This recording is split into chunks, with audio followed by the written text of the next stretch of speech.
big Hollywood sunglasses and light the torch, because it's cellar time.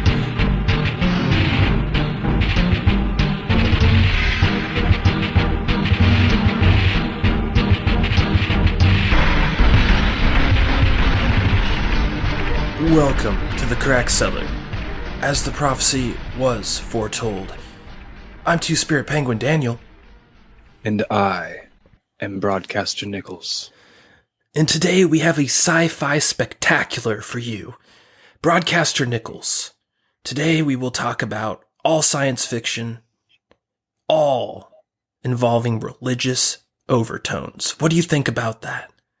I'm about it. Let's get this zealot ship off.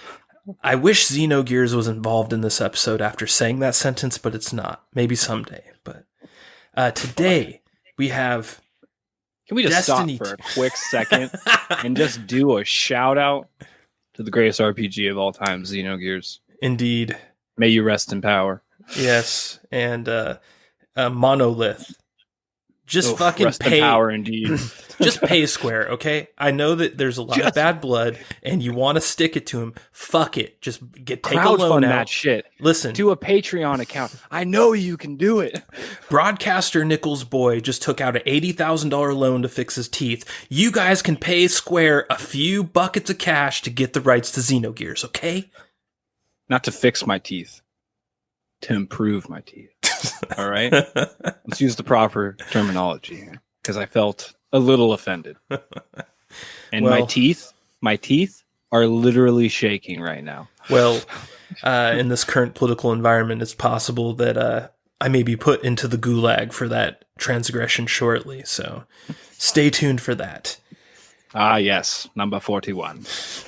In the meantime, we have a discussion to have about Destiny 2 Beyond Light. Then we're going to preview the Dune 2020 or 2021, maybe 2022, who knows, release of Dune. And then we're going to review Raised by Wolves, some high concept science fiction on television, which is goddamn rare. That's quite the lineup of sci-fi. And as we said, it all sort of has religious overtones. Destiny 2 being the least in the conversation. I don't know. It matters how deep of a hole you type a dig in your life, you know? Yeah. You know what I'm saying? Yeah. So there is some exposition. It's all about light and darkness, and it's all about we're going to find the darkness and we're going to embrace it just so we know how evil it truly is, so we can once again return to the light type shit. What do you think about that, Broadcaster Nickels? How cringy is the storyline going to be? Because, as you know, in Bungie Studios, there are a lot of Orange Man bad people and a lot of SJW filth. And boy, oh boy, after reading and watching many videos, I have noticed that most of their employees have neck beards and perhaps might have attended a riot or two on the West Coast. What say you, Broadcaster Nickels? A lot to unpack there. I can tell you that your spirits will not be represented equally on the mainstream media with those comments, and that I am going to distance myself from you. This podcast is over. Click. I mean, to all serious though, I wouldn't call Destiny's storyline cringy, but what I would say is like, they're so predictable in hindsight. It makes you laugh. You know, they try so hard to give you so little of the storyline and bits and pieces outside of the game to establish this deep lore. And it is a deep lore. Don't get me wrong. I mean, I one of my favorite YouTubers is a Destiny lore guy. All he does is just reads the lore to you. And so I'm not trying to discount it by any means, but that is only what it is. And it always sets up this grand mythos that always lets you down when a next huge installment comes.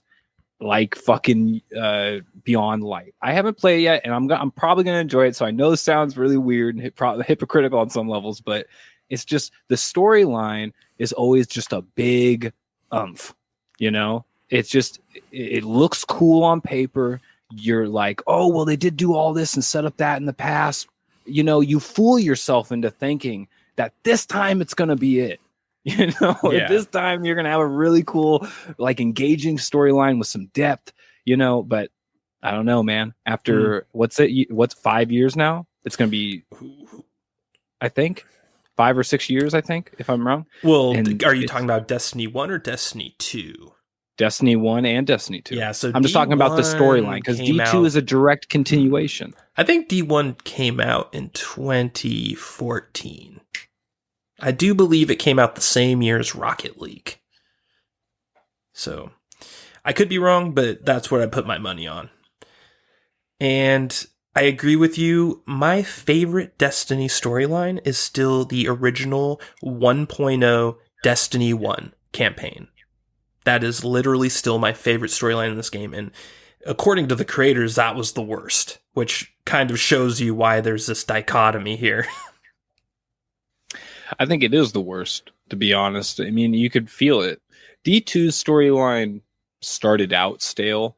I would say D2 vanilla compared to D1 vanilla. Yeah, you're right. D1 vanilla was way better.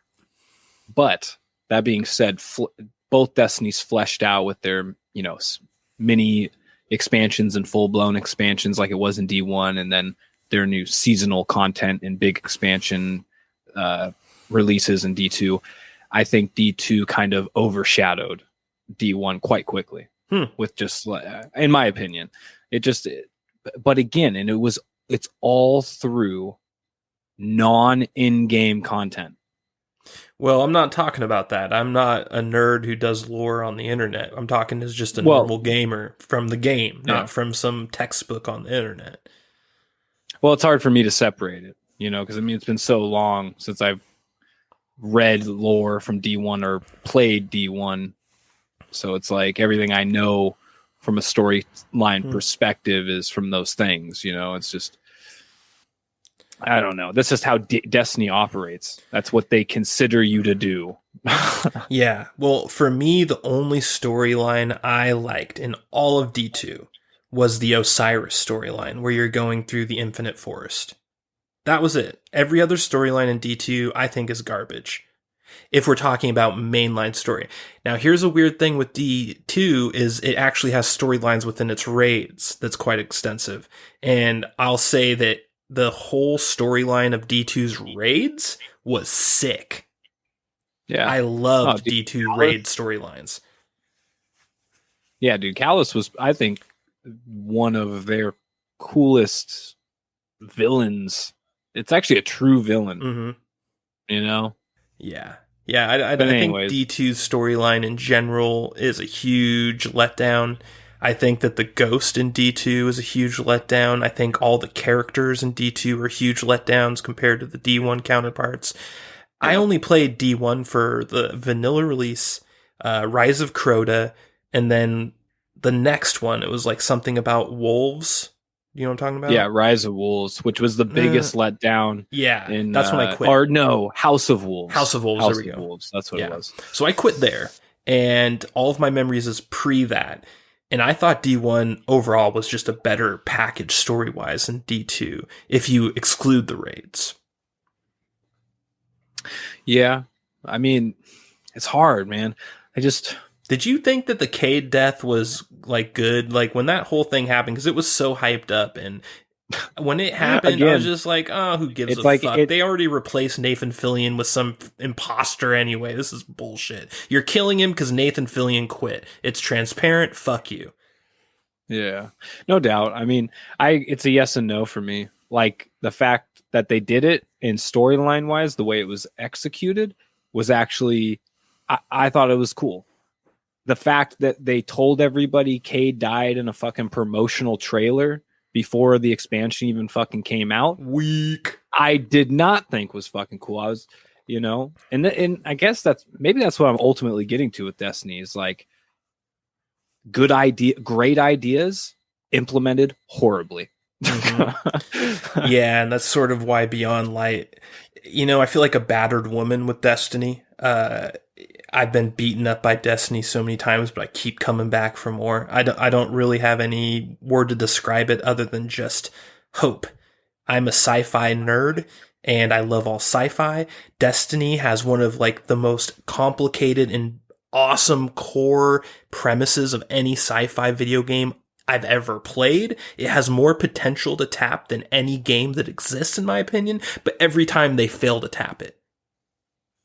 Yeah, it's a hard one. It's a hard one to deal with because I love the gameplay so much. Mm-hmm. I still play. I actually refell in love with the game recently, because I'm trying to get slightly leveled up for the expansion, just so I'm not dogging it too bad at the beginning. and I'm like, damn, dude, this game is just so dope. And you really start to, when you've played the game for 5 years straight, you really start to appreciate the details, like the fact I run a 1060 right in my computer, a GTX 1060, and on Titan, I get locked 60 frames, 1440p, and that has constant weather. You know, they got the rain, they got the waves, they got lighting effects, interior. It's just enemies spawning all over the place, active events. It just impressed me that I wasn't dropping a fucking frame. Yeah, Bungie's core tech for Destiny is really good. The engine is great, the gunplay is great. It just has like the framework for like the greatest game of all time. They just have failed to capitalize on it, more or less. Yeah. And with this trailer for Beyond Light, and I don't know, are there multiple trailers? Because I only saw the official trailer and the quote-unquote story reveal trailer. Yeah, which is just a sort of a version remix of the main trailer. Yeah, it came before the main trailer. Yeah, so the main trailer, the first thing I notice is that they're using a Paint It Black remix as the music. And as someone who's watched a lot of movies, Broadcaster Nickels, I'm sure you're aware that Paint It Black has been basically the most overused rock song of all time in movies, television, whatever. It's overused nowadays, though. I mean, I get what you're saying. Oh, it's been I'm not trying to discount it by any times. means. But I would just argue that even though what you're saying is absolutely true, that it has been relatively a decent amount of time considering the last time it was used. I was surprised to hear Bear McCready from The Walking Dead come and do something than have another Paint It Black. Come on, man. How many times do I have to hear Paint It Black in my life? I'm not even a Rolling Stones fan, and I've heard Paint It Black a billion fucking times. Who's their fucking player base? Not anybody that listens to Paint It Black. Maybe even once a year. God damn it. It's like a meme, dude. It's a fucking meme to use it. And it's like, oh, it's okay, because we're doing an orchestral remix. It's so what the kids would call... It's what the kids would call a boomer move. It is. It's definitely a boomer in the studio that was just like, let's use Paint It Black. Yeah, I could totally just see the average reaction being okay, boomer, to that trailer. And he had a bunch of boomer executives next to him. They're like, brilliant idea, dude. Remember when we were 17? Moving beyond that, it seems from the trailer that this is basically going to be a Fallen expansion. The Fallen are the only enemy race featured, I believe, in the trailer, right? Did you see any other enemy races? No, that's actually pretty funny. No, I think there were some Cabal. There were no Vex. I don't remember seeing any Cabal. I think there are going to be Vex, just because the fact that pretty much the storyline lore, and this is a spoiler alert for anybody that doesn't follow the lore, that might be listening, that just wants to play the normal storyline, and this might be incorporated in the normal storyline, or they might just continue to make you have to go out there and read it to find out. But nonetheless, the Vex milk liquid, what is known as radiolarian fluid, or Vex milk, is one of the keys to the Exos. to pretty much extracting the human mind, like the brain scan, and putting it into a mechanical body and brain without going crazy and killing yourself. Part of the Philosopher's Stone formula essentially is that Vex fluid that they need. They synthesize. I forget what it. I'm not a total lore crazy guy, but I know enough that they had to study that and use some form of it to actually implement the only successful forms of exos. So, because there was generations of exos. It turns out Clovis Bray, the guy that made the exos or whatever, was actually a fucking narcissistic, like crazy war. He was just nuts. He just thought he could sacrifice anything for the research into exos. And ultimately he wanted to like make generations and generations to the point where he perfected it and that he would finally do it with his family. Right. But obviously the end of the world came quicker than he wanted. So, but nonetheless, it's because of that key detail in the storyline. I feel like the Vex have to show up on Europa. Because that's the whole point of going to Europa, is the Deep Stone Crypt, which is where all the exos were reset. You know how there's that guy, no Banshee 44 in the tower. Yeah. 44 is how many times he's been reset. So supposedly revision number. Yeah. Supposedly in the Golden Age or whatever, when these exos were around and they were going through these resets, it was on Europa and the Deep Stone Crypt. Supposedly. I don't know. Interesting. So I feel like at least one other enemy has to show up in the end. It's going to be a Fallen expansion with a dash of Vex, is what you're thinking. I think honestly, if I was taking it from a Destiny fan standpoint, if I was trying to fanboy out right now, I'd say that the Fallen were a ruse, and that because the Fallen have really nothing to do.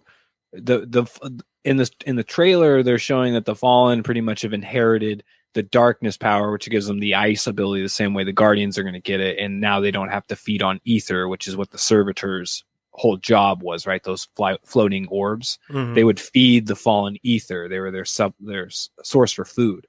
And now you saw them killing the servitor off in the trailer, right? Because they don't need it anymore. I'm thinking I was pretty pissed about that, by the way. The servitors were the only thing I liked about the Fallen. But nonetheless, it's like, I feel like that's just an isolated mini story that's probably going to happen in the expansion a little bit and then probably get relegated to the season. Again, this is fanboy, theories here, but they're going to get relegated to the season that's ongoing, parallel with the launch of the expansion, and the real main storyline that's going to get revealed in Beyond Light is that the Exo's real origin, Clovis Bray, maybe Rasputin, because supposedly he is in an Exo body now. Like, I think it's going to be very Exo-centric, and I think that has to revolve the Vex on some level. So wait, Rasputin is going to have a body now, like an android body? Yeah, a lot's happened since you were gone. So the darkness pyramids have entered the solar system, and Rasputin tried, playing a pimp hand. I don't know if he even made a move. I don't know if the darkness just got to him super quick and just fucked on him really hard, or if he did a move that they weren't feeling and they were just like, nah, dude. But anyways, he got taken out essentially, and his fail-safe protocol, I think, was to jump into an exosuit. And right now we're finding evidence that he did jump into an exosuit, but got taken out or something like that. He's scattered, kind of like how Zero was in fucking Mega Man X2. You know what I'm saying? Yeah. You got to rescue him from the villains. I do remember that very well. I'm just, I'm a little intoxicated, but I know what I'm talking about when it comes to Destiny a little bit. So I might be mixing these two things up, but I'd say I'm 80, 90% accurate here. Well, that is very interesting. I would enjoy seeing Rasputin in an android form. Actually, that would be pretty cool. Yeah, so I hope that is true. Pretty cool. I think it would be dope. What do you think about Europa? So they show you a little bit of Europa in this trailer, and it looks like Hoth from Star Wars, typical ice planet. How big do you think it is going to be, considering they're about to vault, quote unquote, 3 or 4 planets? They're just going to be straight up removed from the game. Yeah, 4. Do you think that this Europa is going to be big enough to justify that? Or do you think Bungie is basically honeydicking us? I think it's going to be no bigger than the biggest that have come before it. So I think like it's probably going to be around the size of Cosmodrome Earth, not EDZ Earth, but Cosmodrome Earth, which I coincidentally is coming into the new expansion as well, the old D1 Earth zone. I think they're probably going to be on the same size. If it's any bigger, I'll be happy and totally appreciative of it, because the fact that they're just getting rid of 4 planets, they're saying they're vaulting them, like they're trying to soften the blow, like they're not going away forever, guys. And sure, they might even come back better, which I'm not discounting at all, which will be awesome. Yeah, which will be awesome when that time arrives. You know what I'm saying? So right now in the real world, we're getting 4 zones, 4 places to be, 4 active quest areas, all that stuff. Raids go with it, I think. I'm pretty sure. So it's kind of like Europa has to be decently fucking sized and have a good amount of content ready to be implemented over a short period of time to really soften the blow. Because if Destiny 2 goes to a bunch of people leaving the game because they're not happy with the cadence of content in the ultimate end game, we're taking more than giving. That is not an answer to that equation. You can't just take a dying player base essentially that's just saying, hey, we just don't like the way you guys implement content and give us an end game. And then on the other side of that coin, the PvP crowd's not happy either. And they're just like, okay, well, for this expansion, we're going to hype it up like usual, but we're taking 4 areas away. We're almost taking about half of the playable area, well, pre-expansion areas away from the game. Mm-hmm. So it's like, you better hope that they give you enough content to not feel that blow. Even though no one even really cares about it, because like they've all done it and everyone's mad about endgame anyways. So it's not like the content's being utilized to begin with, but nonetheless, the perception of it is going to be probably bad. Yeah, I think that the Europa should be about the size of Nessus, but I feel like it's going to end up being the size of Titan instead. You know what I mean? Yeah. And also, I'm worried about it. What's it also do for the beginner player base? Because we have to remember, this is a free-to-play game now. So all these players that are coming in, first they started off with a story mission that had been kind of butchered up to fit Destiny 2 storyline that started in an area on Earth that you can't actually play in D2 until this expansion's coming out. So it already kind of starts off weird. Mm-hmm. And then after that, they get out there and there's 4 of these planets they're playing content on, right? And then they're just going to disappear. And then more new players are going to come in, go through that really weird, butchered up D1 storyline, but it won't feel too weird anymore because that actual area is going to be available again. And they're never going to know those 4 other planets that the other somewhat recent new players were playing. It's like a really weird dichotomy of players. You have like veterans, somewhat newbies, then real newbies, like three different types of players that experience the game in completely different ways. It's just weird. And correct me if I'm wrong, this is the first major expansion since they broke with Activision, right? Didn't Shadowkeep come out like as they were breaking up with Activision? Yeah. But I mean, I'm not going to pretend I know the development cycle of Bungie, but I would imagine the storyline, what they were thinking about was going to be content-wise and Beyond Light was already in the kitchen when they were still in contract with Activision. I'm positive of that. Yeah. So I mean, when they say things like first expansion away from or Activision, I kind of take it with a grain of salt. They'll never truly be free of Activision. Well, I would say after this one, there's no excuse, right? There's truly no excuse. They're pure. Mm-hmm. They're pure. They're so far away from whatever they claimed was bogging them down, or whatever their fans perceive was bogging them down, that the next fuck up, the onus is really on them. You can't really point any more fingers and be like, well. Yeah, I get a make or break vibe from this expansion. I feel like if this expansion does not do well, it could cause serious problems for Bungie. Yeah. It's funny though, because what you just said has been said numerous times. Almost, I feel like every expansion I pay attention to in Destiny. Every time you go to every time you go to the podcast, people that talk about Destiny, it's always fucking Rise. You're just gonna, it's show up or die, pretty much. And they're just like, well, I mean, if this one can't hit out of the park, I just don't know how they can retain the player base. And then 3 months later, It's like they're saying the same fucking thing. But this time, is the first time I hear I've you ever saying said it. For sure. It's the first time either of us has said or even engaged in real public discourse about Destiny, I would say. I think I would say confidently yes.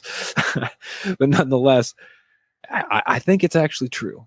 I think this one really is the make or break one for a lot of people. But I personally would say it should be the next one, because that's when they're truly distant enough away to where none of the reaches of Activision can really affect them anymore. Yeah. You know? Yep.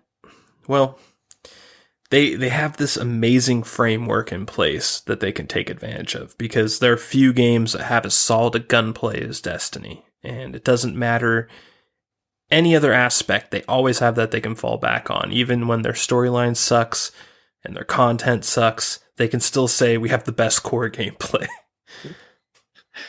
It's always sad every time I hear someone say Destiny's storyline sucks too, because it does suck, but it doesn't suck. You just have to read, man. Just read the lore tabs, man. Read the lore. Well, speaking of lore, Broadcaster Nickels, are you ready to get to our preview of Dune? The spice must flow.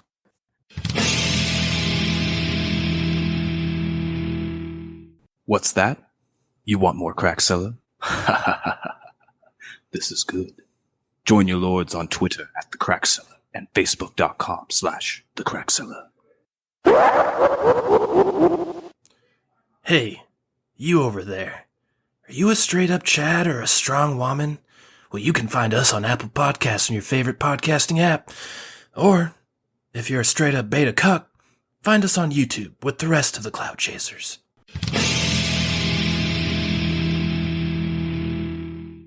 And we're back with our preview of Dune 2020. Or is it 2021? Broadcaster Nickels.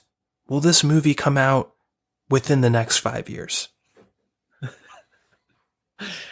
Damn!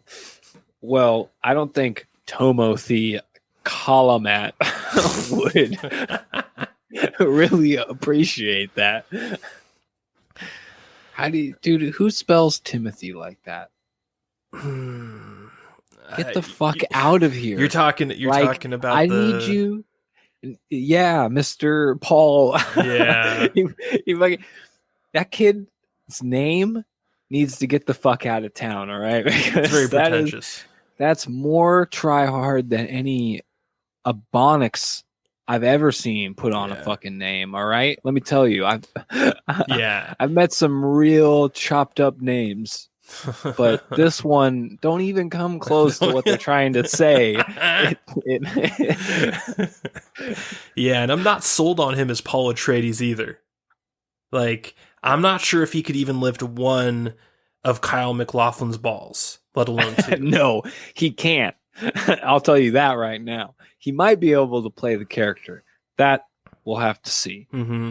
And I want to start this preview off just by saying we are not going to be spoiling any storyline in this preview. So this movie is based off of either a book or a 1984 movie based on a book. But either way, we are not going to talk about any story elements that have been around for 30 plus years. We're not talking about any of that, so there's no need to worry about spoilers. But what we will talk about is, actors, performances, and just generalities between the 1984 and the current. Because I don't know about you, Broadcaster Nickels, but I've never actually read the book. I've only seen the David Lynch movie. You haven't read Frank Herbert's book? No. Have you? Yeah, dude. Really? Are you kidding me? Dude, bro. It's 10 times better.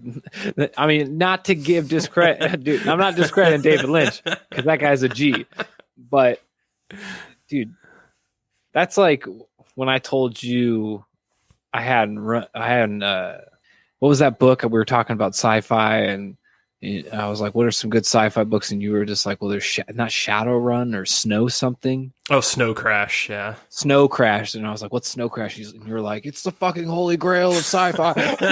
Well, there's never not sci-fi, cyberpunk. There's never actually been a good Snow Crash. No, there's never been any Snow Crash movie. So that's a little different of a comparison. There is no other way. And Dune was originally a book. Yes, all right. It was. And Dune is one of those books that I was told about 250 times that I need to read throughout my childhood, my adolescence, my adulthood, everything. Starting from age 5 all the way up to 35, I have heard so many times you need to read the Dune books, and I never did, and I feel kind of ashamed by it. Wow. However, I did watch the 1984 David Lynch movie, Dune, and it kind of changed my life a little bit. When I first watched that movie, I was too young for it. It was too much for my child brain. I thought it was super corny when I first watched it. Not only, it's not even that. Like, I agree, it kind of felt like a B movie to me when I was a kid. And it's really funny because as an adult, I look back and I'm like, that wasn't a B movie. I watched a lot of B movies, but Dune wasn't one. That's high budget. That's high budget. But it's old, and it used a lot of old practical effects. And oh man, did it have that David Lynch pedigree. It was so David Lynch in such a meta way. And I just wonder how much of that is going to make it into the Dune 2020/2021 remake / whatever you want to call it. What do you think about that? Do you think they're going to keep any of the David Lynch weirdness, or is this just going to be a totally different take? I think they might take some of the imagery and the style of David Lynch's movie and incorporate it in the new one, just because it's the only other thing they can really visually contrast it to. But I think it's going to be based on the book. Just because, 1, it's already based on something. 2, it's really trendy right now to do something on this OG source material no one quote unquote appreciates right now, but that was going to be made popular again, right? So it's a perfect opportune time to do that. And 3, no one likes living in the shadow of someone else's movie. So I really don't think they're going to try to associate with David Lynch's movie to any real severe degree, So my only warning to Denis Villeneuve, who is the... Hey, dude, that's the guy who did 2049. My only warning to him is that, hey, that didn't work out too well for the guy who remade Nightmare on Elm Street with Rorschach as Freddy Krueger. Just throwing that out there. You may want to lean a little bit on who came before you. Well, Dune the movie, I don't think was really that successful, was it? I don't think it was. I think it was a Hollywood flop, but I think it's like one of those cult movies. Sometimes a lot like Blade Runner, another movie he did a sequel to. Kind of. I think Blade Runner was more mainstream and more accepted than Dune. It was a commercial flop. It was a commercial flop. I think they're both commercial flops, but I think Blade Runner was a little bit like, if you think about it, Blade Runner made a comeback in the 90s and the 2000s where it became mainstream. Dune never did that. So I think there's a little bit of a difference. We brought up Xenogears in our intro segment, and I kind of think of Dune as the Xenogears of movies. It is a cult movie that to some people is one of the greatest sci-fis ever made, and to others is hokey bullshit. I'll tell you, it's deep enough to be on that level. Mhm. That's for sure.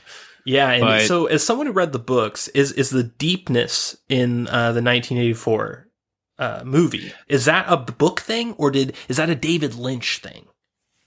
That's a David Lynch. Well, I mean, you have to understand. It's David. I will answer the question. It's David Lynch for sure. Knowing the movie and knowing other movies of David Lynch, I'll tell you assuredly that it is David Lynch. But he was visualizing it, from somebody else's written material. So it's this interpretation of it. So when you hear the famous lines like "the spice must flow," and you're just, and you're just seeing this fucking gigantic blob of a fucking man. You're just like, who the fuck would think up this shit? David Lynch or Yes. Frank Herbert? Well, it technically was Frank Herbert. He did describe this somewhat blob of a man, but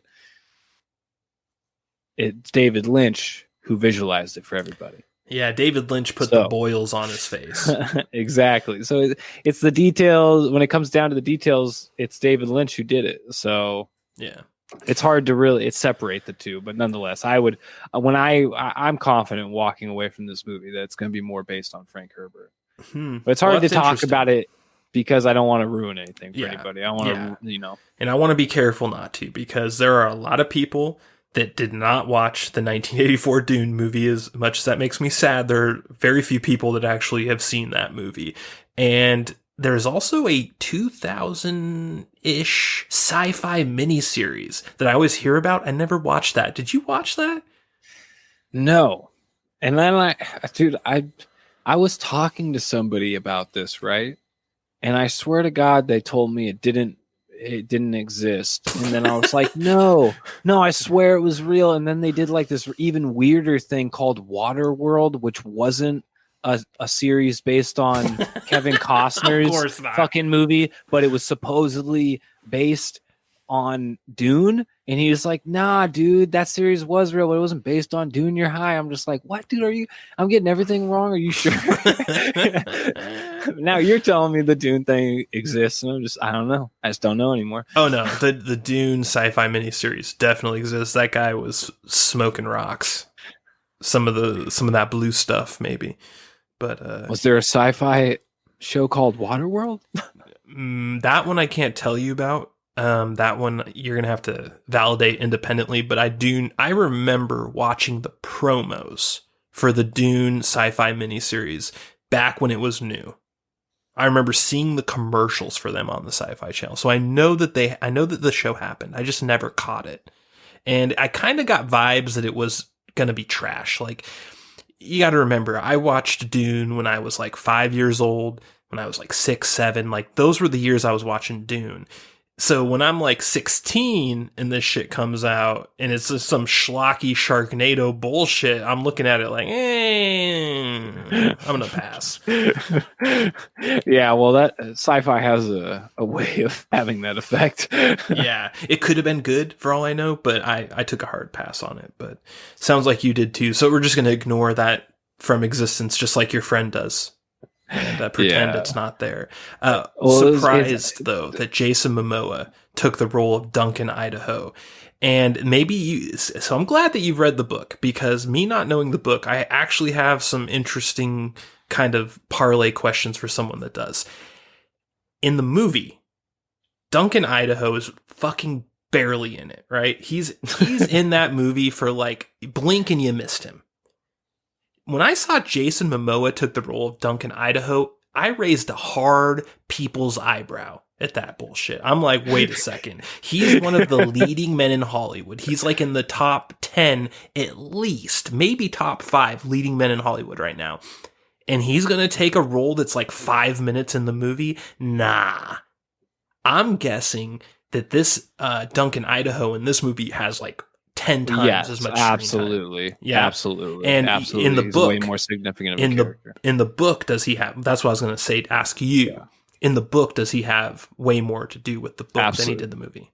Absolutely. Okay. You do have to understand it. Like, if you were to do a 1-for-1 comparison of the book to the movie, I think the movie is probably 10% of this actual content you get from the book. You know, it's really small. Wow. Because that movie was pretty long, I remember. It was like a 2-hour movie. It was. Maybe 2.5 hours. It was long. And that and for when it came out, that was super fucking long. Oh, yeah. This was back before then, Titanic, man. Yeah. This was before they got people on a double VHS fucking deal, right? For sure. So, yeah, it was even bigger deal back then. Mm. But yeah, nonetheless, that just gives you testament to how much content they were trying to wrap around back then. You know, that they were willing to go that far in 1984. So, yeah. So what do you think about the fact that there's a lot of missing characters? And again, this is going to go back to your book knowledge. There are a bunch of characters that were in the David Lynch Dune movie that are not in this new version, including Fade Rotha, aka motherfucking Sting. The character, fucking Sting from the 1984 Lynch movie. That character does not exist in this new version of Dune. So, are we sure about that? Did we check the IMDb? I did. I checked the IMDb. Oh, wow. The character does not exist as a listed character in this movie. To me, that is crazy because Fade Rotha is essentially the villain. He's not like the pure villain, but he's sort of the rival of Paul Atreides. And the entire fucking movie ends with him having a duel with Paul Atreides. So to me, this sort of validates your theory that this is not a remake of the David Lynch version and this is going to be a new take because there are several missing characters. It's not even just Fade Rotha. He's just like the one that stood out to me the most. But there's plenty of other characters missing too. And then there's a bunch of new ones. Like Dave Bautista is playing a character. I don't remember the name, but I looked it up and he has like some like nickname like the Monster or some shit. I'm guessing that Dave Bautista's character replaces Fade as like that villain nemesis role. And I'm guessing on the book knowledge, you can confirm or deny that. He is part of the Harkonnens, you know, so he's the nephew of Vladimir. Mm-hmm. But nonetheless, the book explains everything. David Lynch explained a majority of a certain part of the book, the main part of the book. I don't know what the sci-fi series covered, but I do know for a fact that both Duncan Idaho and Fade were in the sci-fi series. And they were main cast billings. So I would say that to that extent, maybe this is just a sign of like how much content there is in Dune. And maybe that makes me worry a little bit because that makes me think they're not going to they're not going to focus on the Harkonnens enough, which. Well, they're still in it. The Baron is still a main list actor. He's played by that Skarsgård guy who's like in everything now. But if Fade's not in it, that really makes me worry. It does. Maybe again, maybe this is going to be a part series movie. Maybe at the end, it's not going to be an actual ending. Maybe they're going to make a trilogy or something because Dune is big enough for that. So maybe Fade just won't come in, or maybe Dave Bautista ends up being Fade. I don't know. Sure. But, Dave Bautista looks absolutely nothing like Sting. But that's a weird one. But one thing I'll say is that in this trailer, they show you footage of scenes that happen in the original 1984 movie multiple times, including when Paul and his mom are traveling. Put the tinfoil hat on, though. What are Dave Bautista and Sting? Oh, shit. Boom. Boom. How did you come up with that before me? I'm ashamed right now. I think that's a crack cellar theory for the annals of time. That's a good one to put down in the book. Carry on.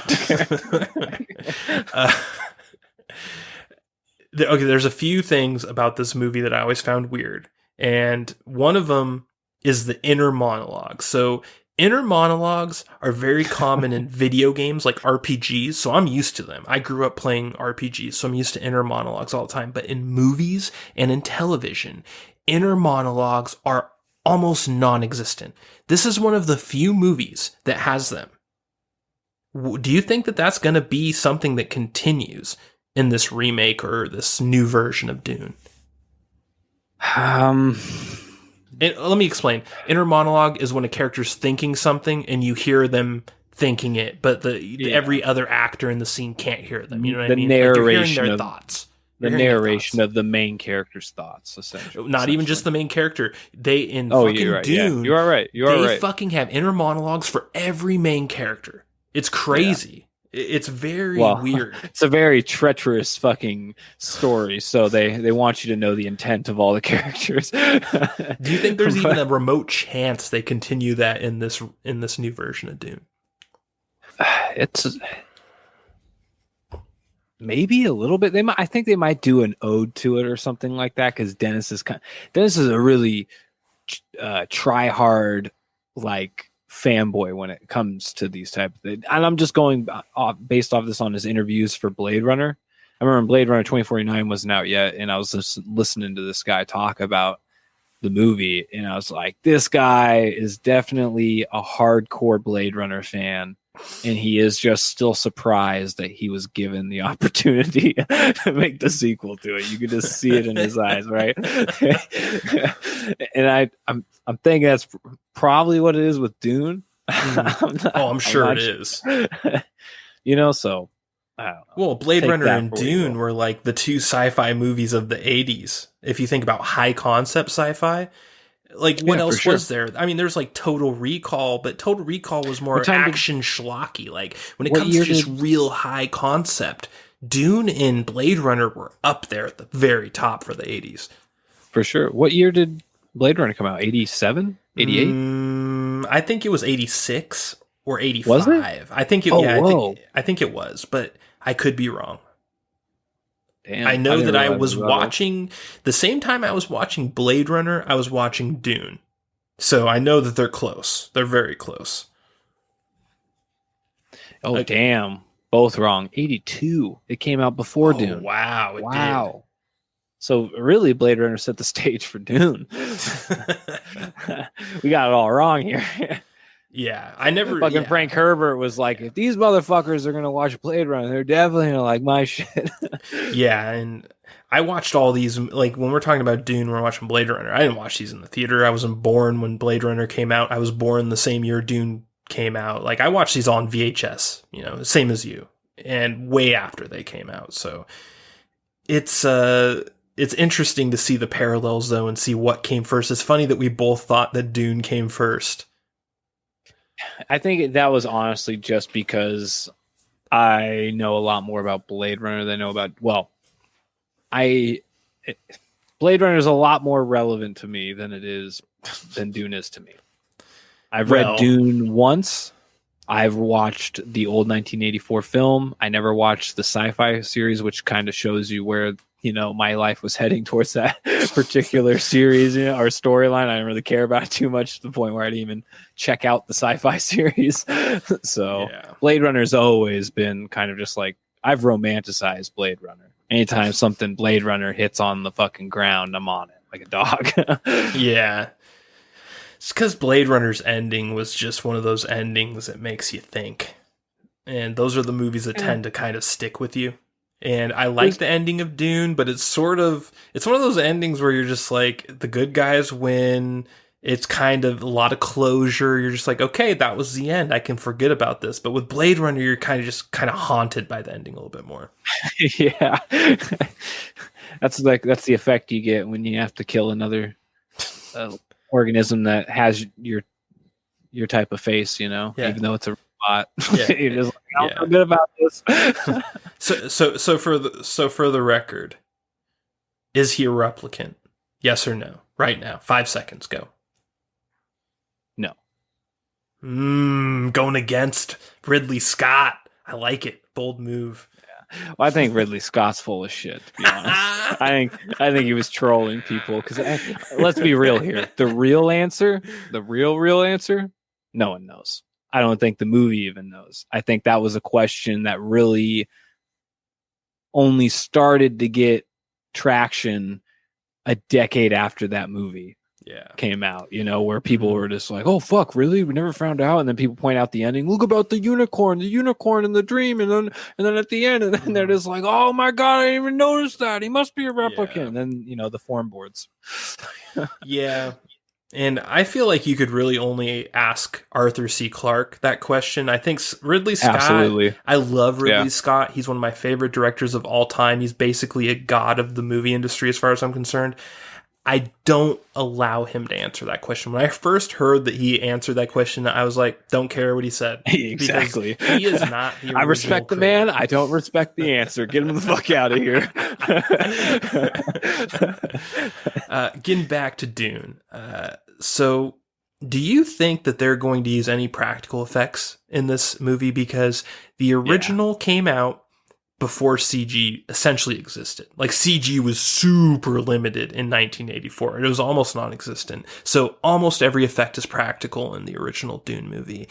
Do you think that they're going to kind of pay homage to the original by using some practical effects, or do you think this is just going to be across the board CG? It's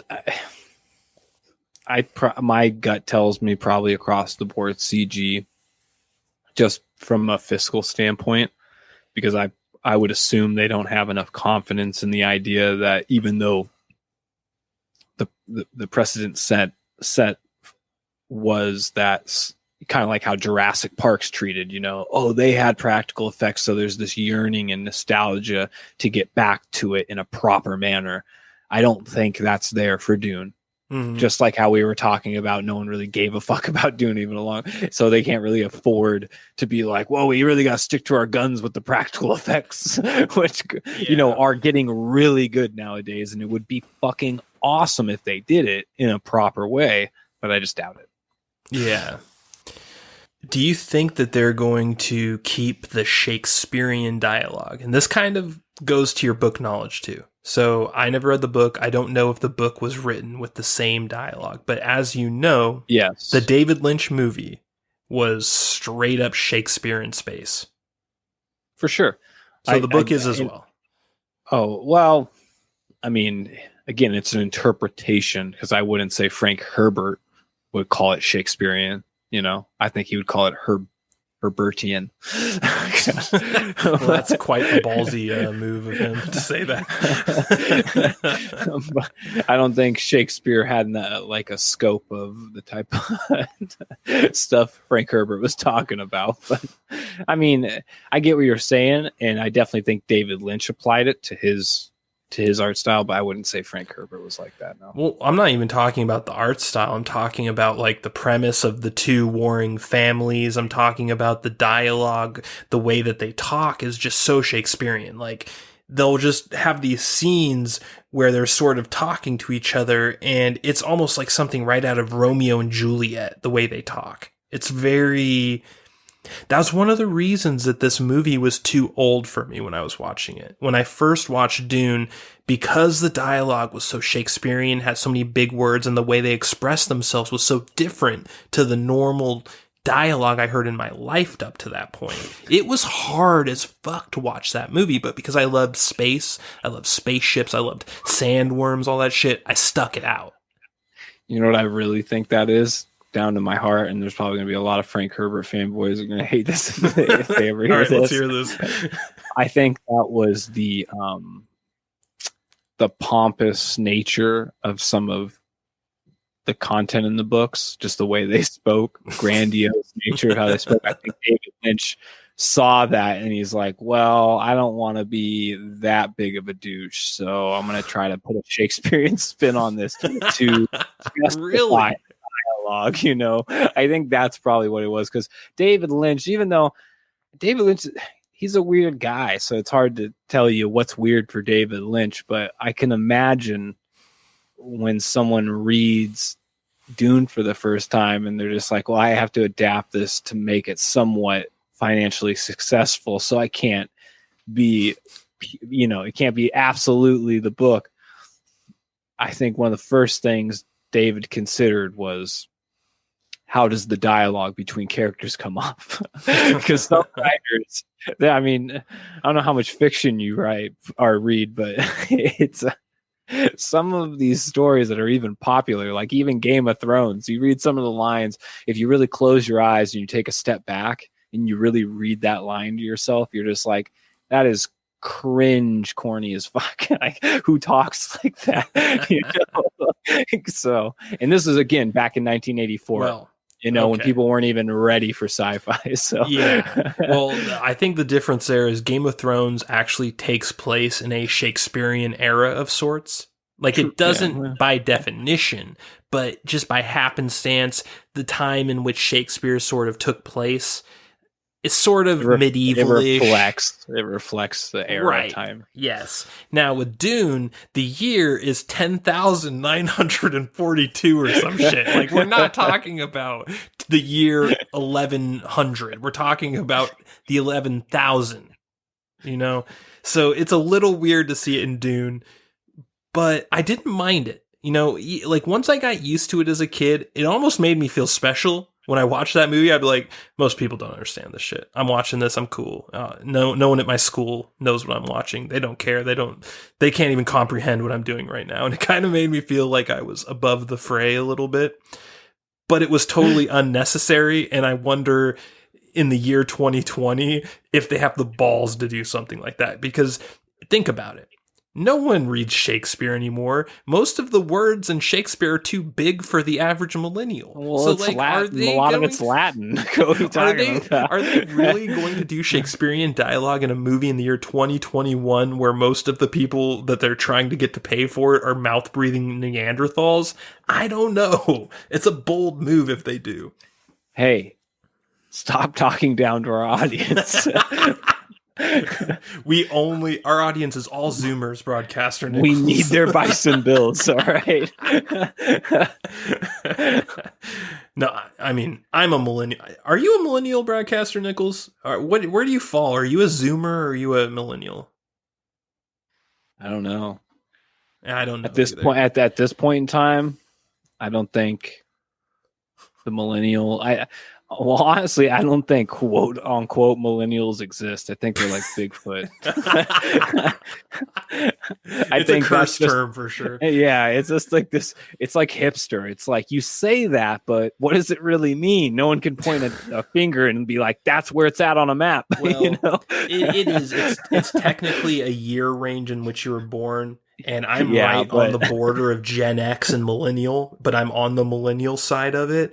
I think that you are a millennial as well. I think that I'm the cutoff is like, yeah. I think the cutoff is like the year 2000, and that's where it becomes Zoomer. But I was born in '90, so I don't know where the beginning of millennial starts. I don't know. I could have this all. This could just be a fever dream, but I think we're both millennials, so we're talking shit about ourselves right now. Is my point. So don't crucify us. What a time to be alive.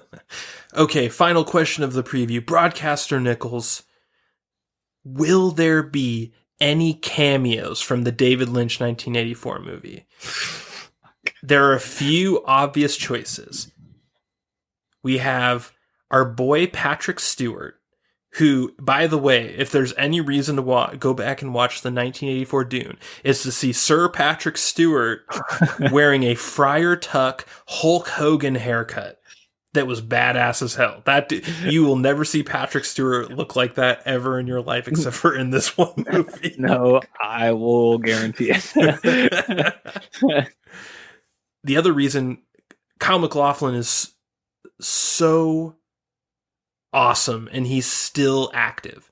He still acts. He did the new season of Twin Peaks a few years back, so he's still kicking. He's in the industry still.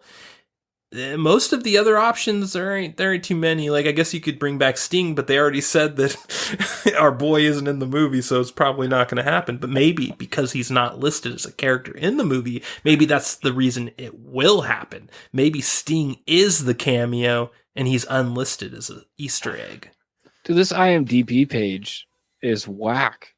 You go to it, and the first people they're casting on the billing is Lady Jessica and the Baron's doctor. What? What are we talking about? Yeah.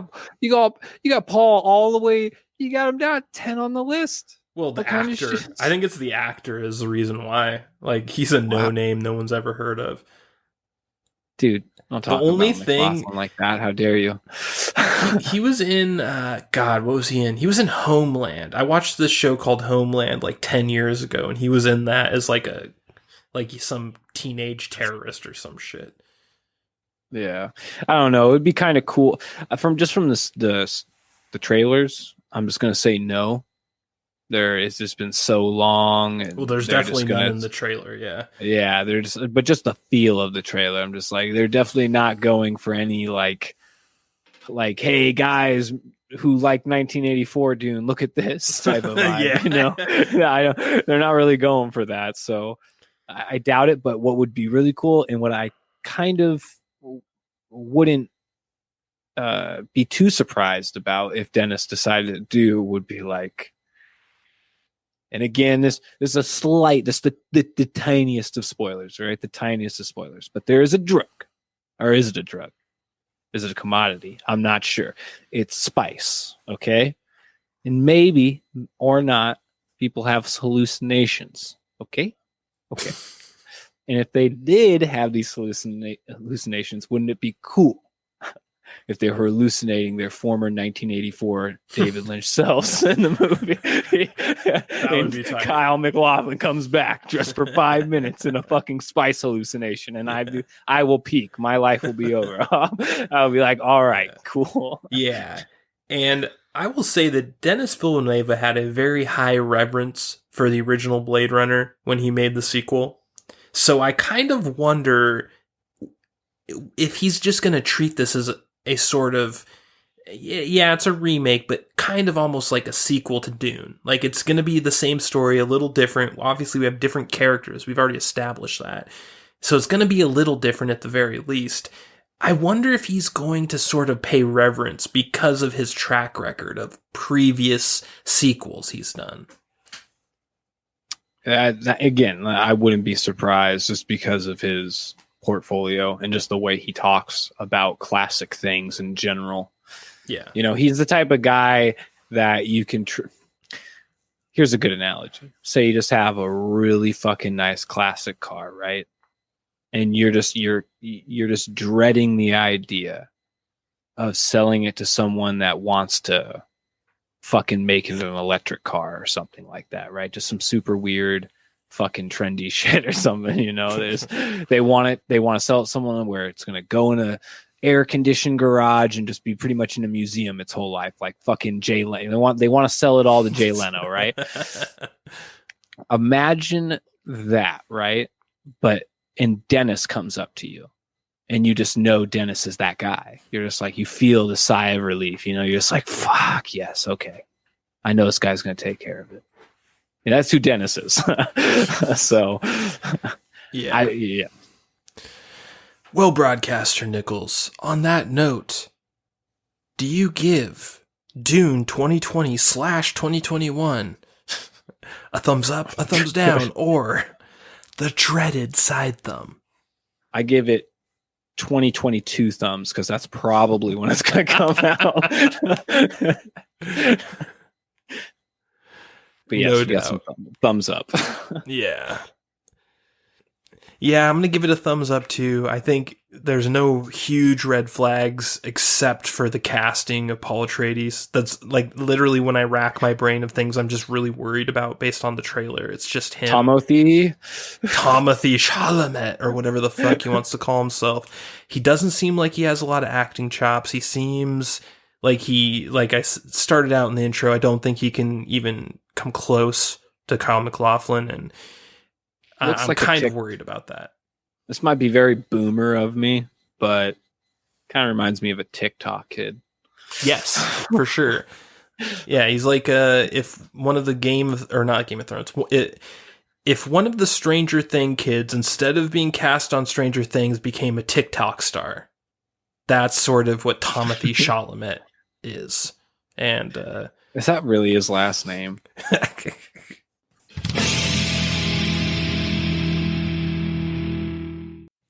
And we're back with our review of Aaron Guzikowski's Raised by Wolves, Season 1. What a name. And the creators of this television series describe it as the following.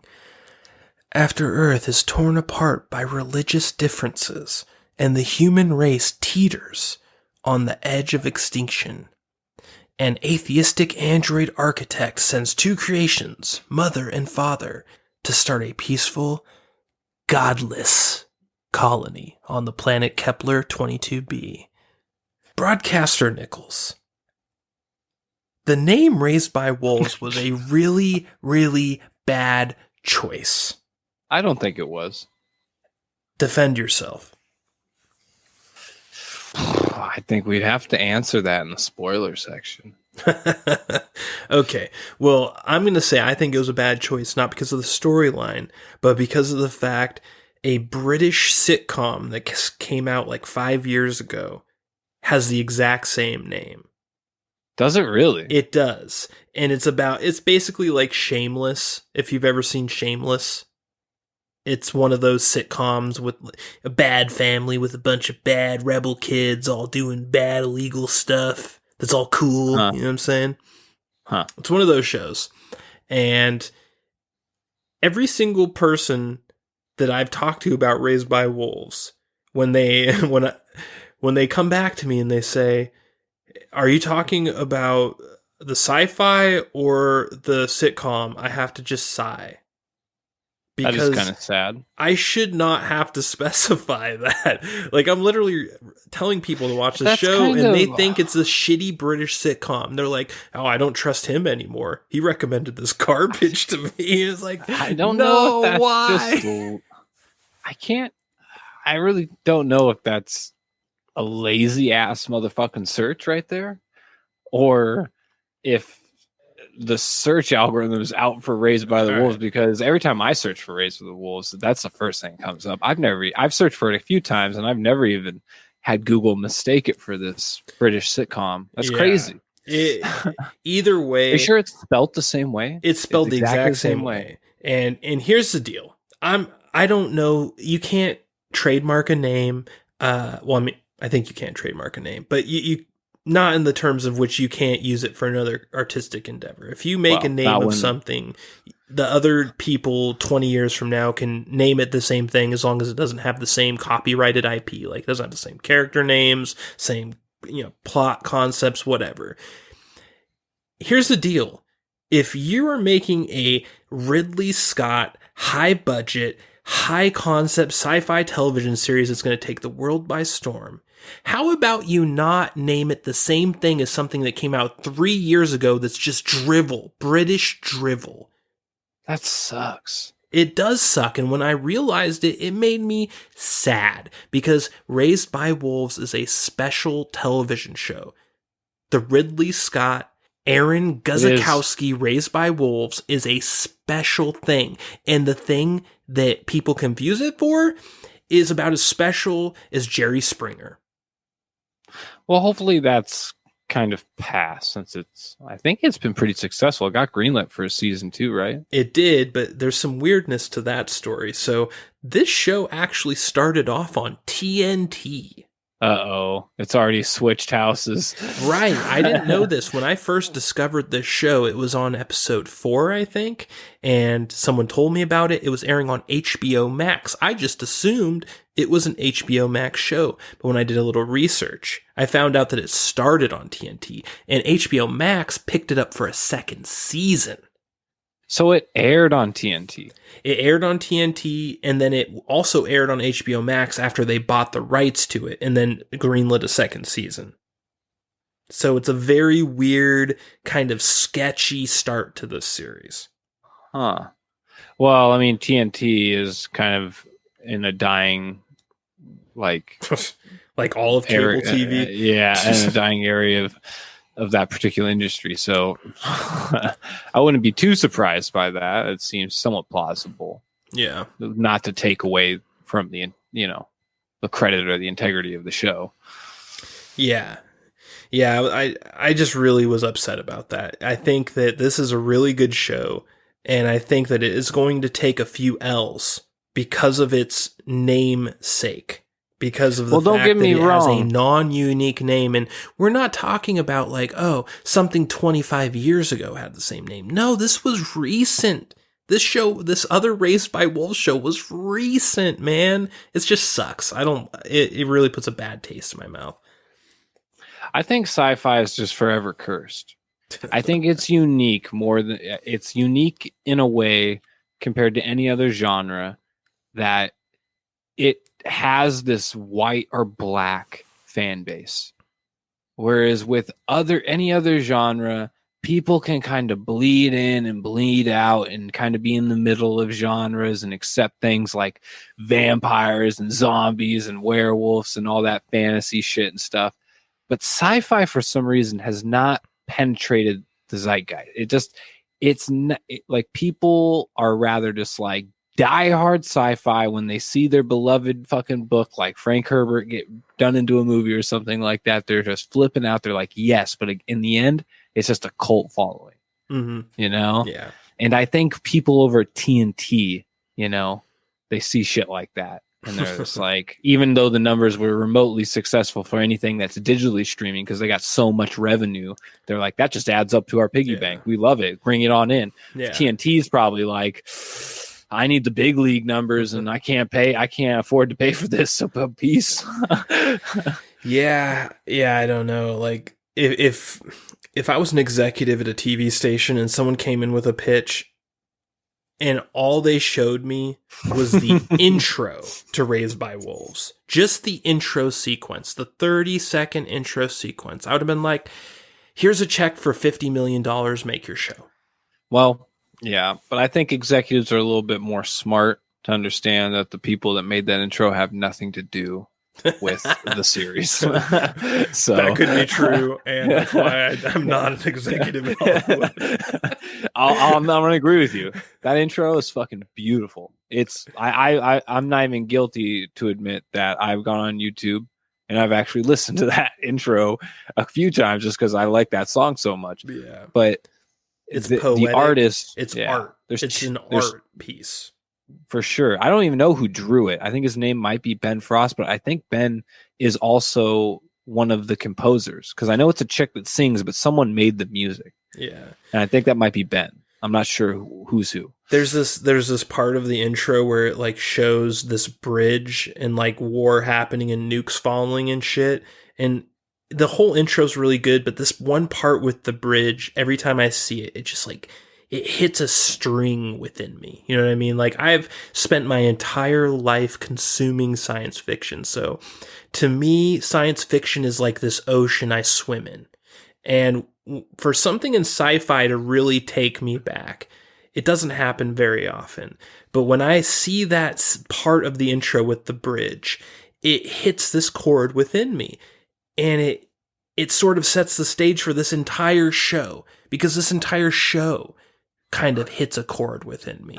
It is special. It is not normal television. It's not a normal TV show. It's not The Walking Dead. It's not even Game of Thrones. It's this weird, special creature. Yeah. It's also, it has one unique trait that you wouldn't even consider a trait from the old shows like Kirk's Star Trek, you know? But when you look at Raised by Wolves, I personally got that immediate feeling. I was like, this series has that trait of just being unapologetically corny, but it's new. And I'm not saying like the storyline and the acting or anything, but just certain details of the series, like the suits with the helmets. When I saw that, I didn't cringe at all. I was just like, all right, that's pretty odd. And it just kind of reminded me of old like Star Trek attire where you look back on a series and you're just like, fuck, that's really corny right now. But for the time it was fucking awesome. But for uniquely, Raised by Wolves has that trait where you're just like, this gives you a really like unique nostalgic feeling. And I think Ridley Scott's just really good at that. Yes, and Ridley Scott's influence on this show is monolithic. When I first heard That's about a this good show, term for his influence. when I first heard about this show, it was described to me as a Ridley Scott sci-fi TV series, and I thought that he was the creator. But then, as time went on, I found out that it was this other guy, Aaron Guzikowski, who's the creator.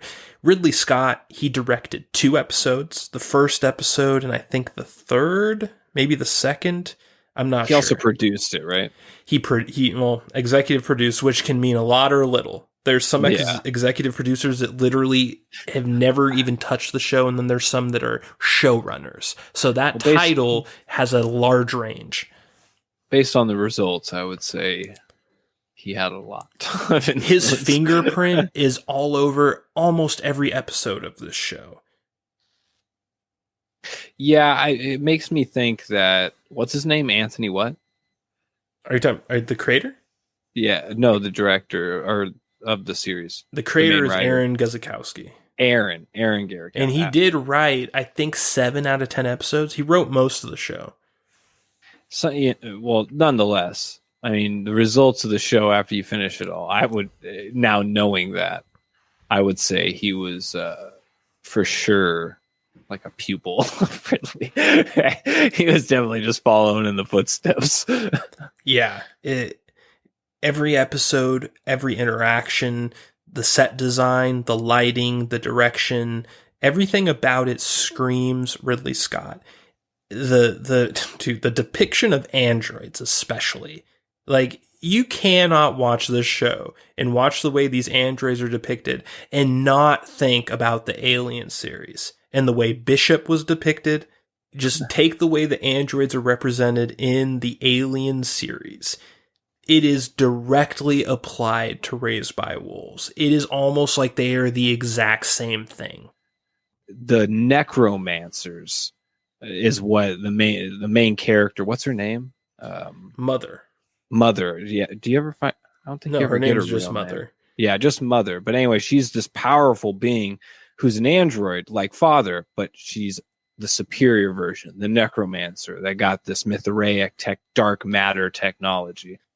Yeah. So essentially, this show, the premise of it is the world becomes divided by atheists and Mithraics. Mithraics believe in the sun god. So essentially, every religion on Earth, so Christianity, Islam, Jewish, what's the Jewish religion called?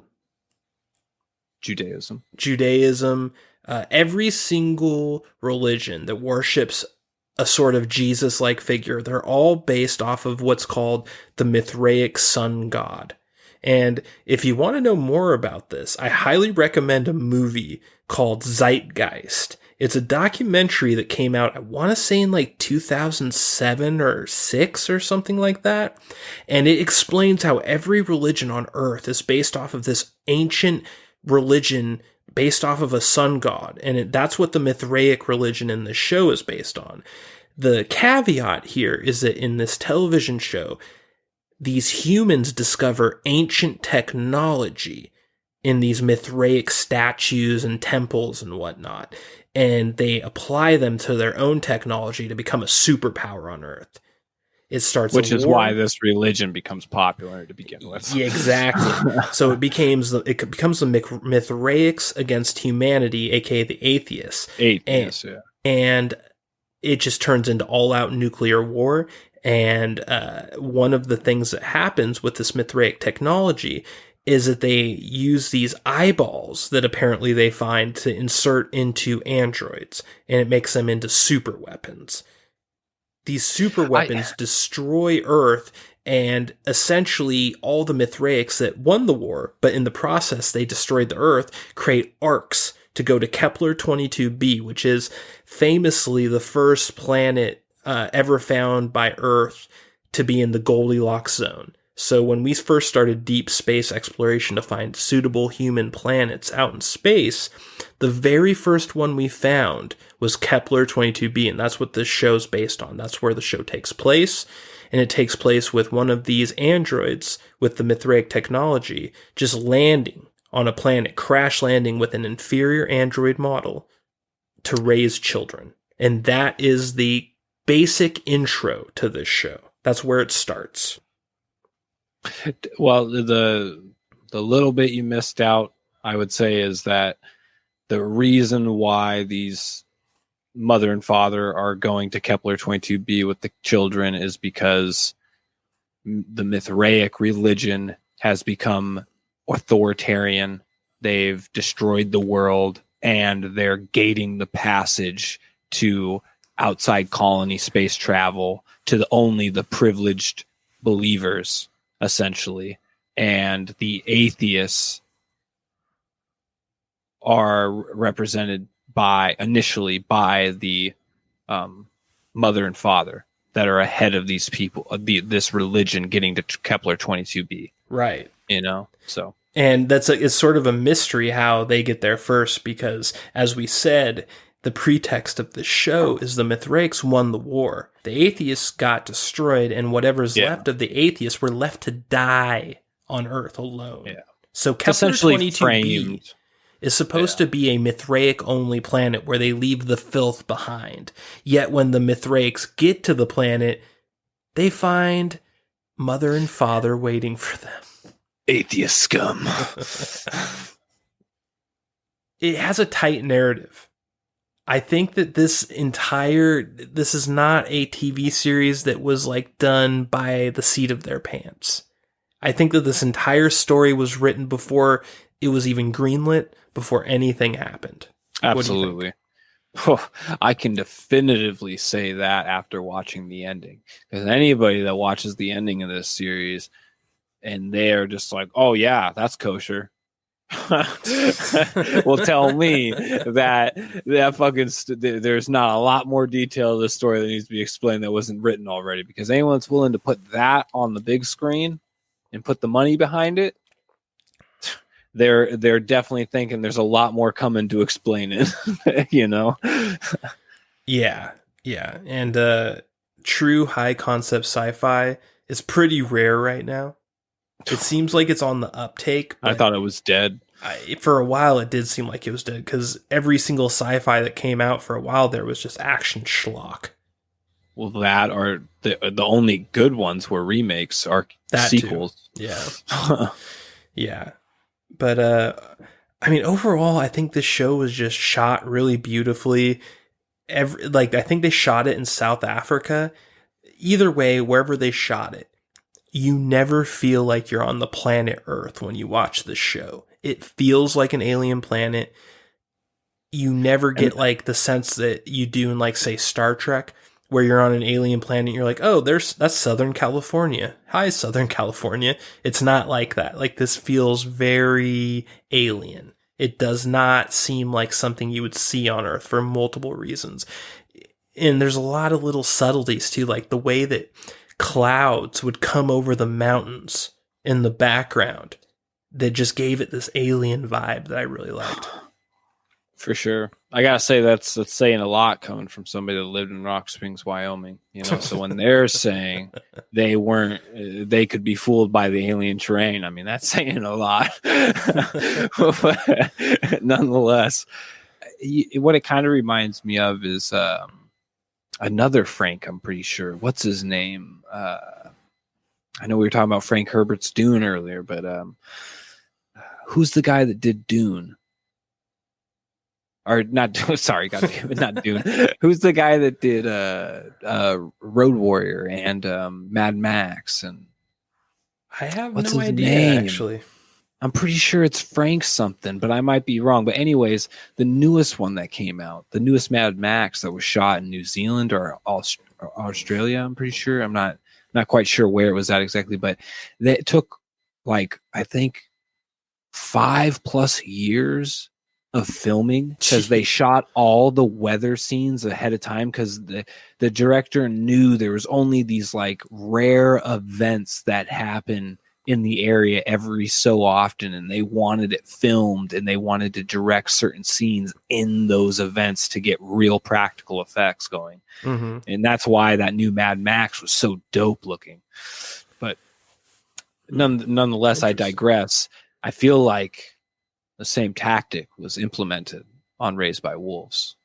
You get those like when the cloud, like you said, when the clouds roll by and shit, and you're just like, this is too perfect. It's like there was this master Sherpa of the land telling him exactly when the wind and the clouds were coming by and when the light was going to be perfect, because they were just fucking nailing it every time. Yeah, definitely. And another thing about the environmental effects is in this show, it's almost always snowing, but there's never any accumulation of snow on the ground. And I don't know if that was on purpose or if it's a side effect of where they shot it and that the snow was just CG. But it's definitely CG. You think the snow was CG? Definitely. Okay. I could tell. Yeah. It's an interesting choice regardless, even if it is CG, because they're basically saying Kepler 22b, it's always snowing, but it never sticks, which is sort of a weird bumper sticker for life if you think about it. High production values and incredibly tight writing and direction. I would call this a nearly perfect season of sci-fi TV. What say you, Broadcaster Nickels? Nearly perfect is very apt. Not a single actor in this show I recognized. What about you? Did you recognize anyone in this show from a previous show you've seen? I didn't. Yeah. I think his name's Thomas Fimmel. Thomas Fimmel. He's the main atheist. He's the main antagonist. You mean Marcus? You know what I'm saying? Marcus? Yes. What's he? The guy with the mullet. The guy with the mullet. He's in. He was made famous by Vikings. I haven't seen that. He was also, he plays Ragnar Lothbrok, the main character in Vikings. He also plays. I'm not a WoW fan, a World of Warcraft fan, so you might be able to explain this one. He was the main human guy in the World of Warcraft movie. Whoever that like was. the CG movie? Yeah. Well, he wasn't CG, but the orcs were. And a lot of other stuff was, but he wasn't. He was actually a real human actor. Wow. Okay. So I saw that movie. I don't remember him. So yeah, he's the main dude. He's the main guy. Yeah. And then I know he's been in something else. I'm trying really hard to think, but yeah, he's been around. He's more famous than you think. Interesting. He actually, fun fact about, I believe his name is Thomas Fimmel. He hates acting. He has publicly said he despises interviews. He hates the limelight. He does not like the life of an actor. He only, I shit you not, he's from New Zealand or Australia. New Zealand, I think. Fuck. Dude, those guys get really mad when you mistake them too. So probably pissing some people off right now, but I'm sorry. But he was taught. I was watching an interview. That guy literally only acts so he can make money and save it to buy a farm where he came from in New Zealand or Australia. I forget, but I guess awesome. Farms are really expensive over there. So right now he runs a farm in LA to train himself how to run a farm, and he's just saving money to buy a legit farm where he came from. And then he's just going to disappear like Daniel Day-Lewis. And I was like, you know what? Mad respect to you. Get the fuck out of that industry. Daniel Day-Lewis is making shoes over in Italy somewhere, and I can't even afford those bad boys that he makes 3 of a year. But you know what? Props to him. Well, Broadcaster Nickels, do you recommend Raised by Wolves? Dude, I recommend just if you hate the show, just watch the intro. All right, it's fire. I'm telling you right now, it's a good intro. It's a good intro.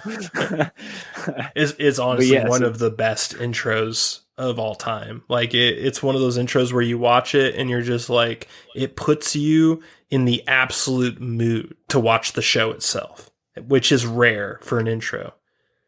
It's true, but yeah, it's a great show. I can't recommend it enough. And that's coming from I wouldn't say I'm a Ridley Scott fan, but I'm a huge Alien fan, and I love things in that ethos that mythos, and Ridley Scott's a huge part of that. So, I'm a little biased about just viewing and reading things from him, but I have to say it's solid sci-fi. Like, even if you didn't even know who Ridley Scott was, I can't imagine if you're somewhat of a sci-fi fan walking away from that saying it was bad. It's like you said, very high concept, but not only that, but it's super emotional. Even if you're not going to watch this, it's on the beneath the surface. The series is more about the family structure. That's all I'll say. But it just it tells you how important every part of the puzzle is when it comes to the human condition. That taking one thing away, it demonstrates so well that, when at the points in this weird chemical reality we live in, that you think some things are corrupt and can't be a part of the system anymore, and then they're gone, and you realize the worth of them. It's like it does a very awesome. It explains it in a very cool way. So without getting too heady. It's really hard to tiptoe around the storyline of the show because it's so like specific, and talking about it even loosely kind of gives away stuff. But I would also highly recommend this show. Obviously, you probably already got that from the way I've talked about it so far. It's probably the best sci-fi on TV right now. The Expanse is like the only thing that can even compete with it, but it's not going right now. So it's ongoing. Like, it's coming back. Like, it's an active sci-fi TV series. So I would say that for my money, Raised by Wolves is the best science fiction on television right now, and probably by a lot. I really like The Expanse, but Raised by Wolves is special. This is not a normal TV show. This is not just like a run-of-the-mill, this is not Lost in Space Netflix. Yeah. You know what I'm saying? Like, there's a lot of schlocky sci-fi right now it's sci-fi, sure, but it's not Raised by Wolves. Raised by Wolves is something special, and I cannot recommend it enough. That being said, Broadcaster Nickels, are you ready to get to our spoiler section? Ooh, yeah. Broadcaster Nickels, the Adam and Eve allegory is real, but with a sharp android edge. What do you think about the religious implications of this show in general? Because I think that this show was buried by the media because of its religious implications.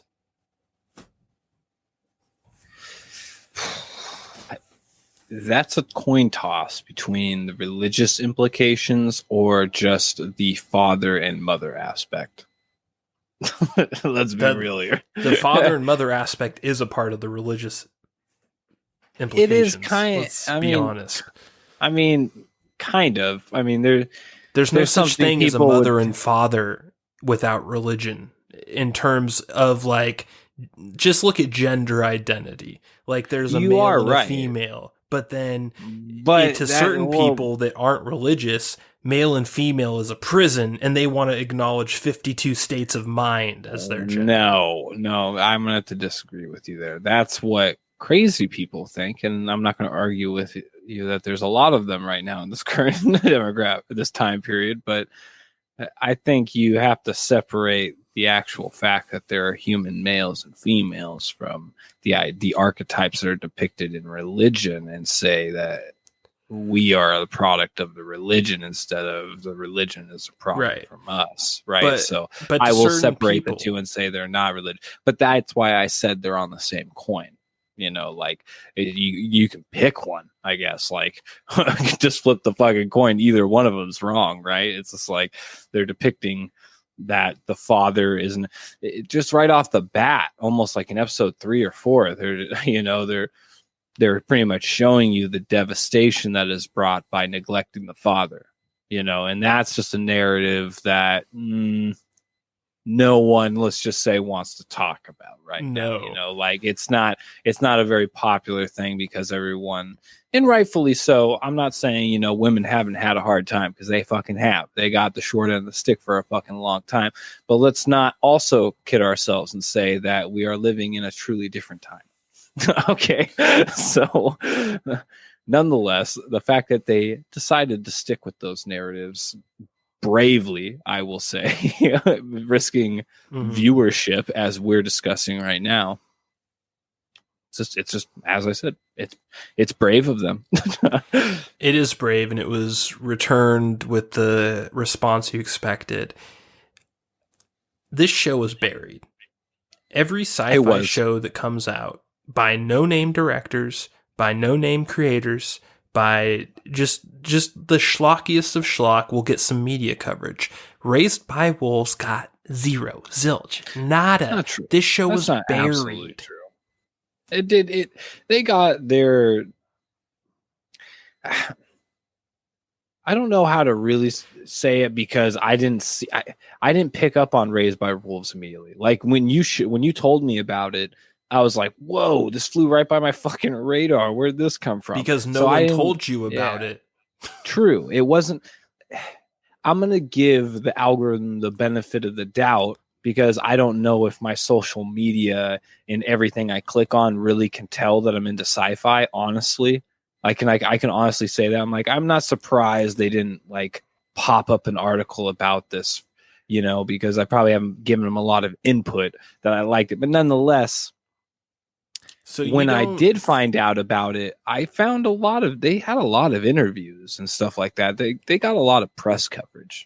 Interviews? I mean, HBO there's interviews with like the main actors, like father and mother and stuff like that. Are you talking about the official podcast that's funded by the company that makes the show? No. I'm talking about like video interviews. By what site? Name the site that you're talking about right now.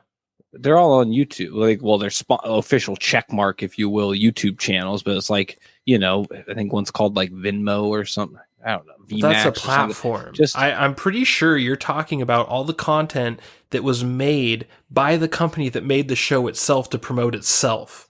I'm not talking about them promoting. Were they video interviews? Yes. Maybe they were. All kinds of yes.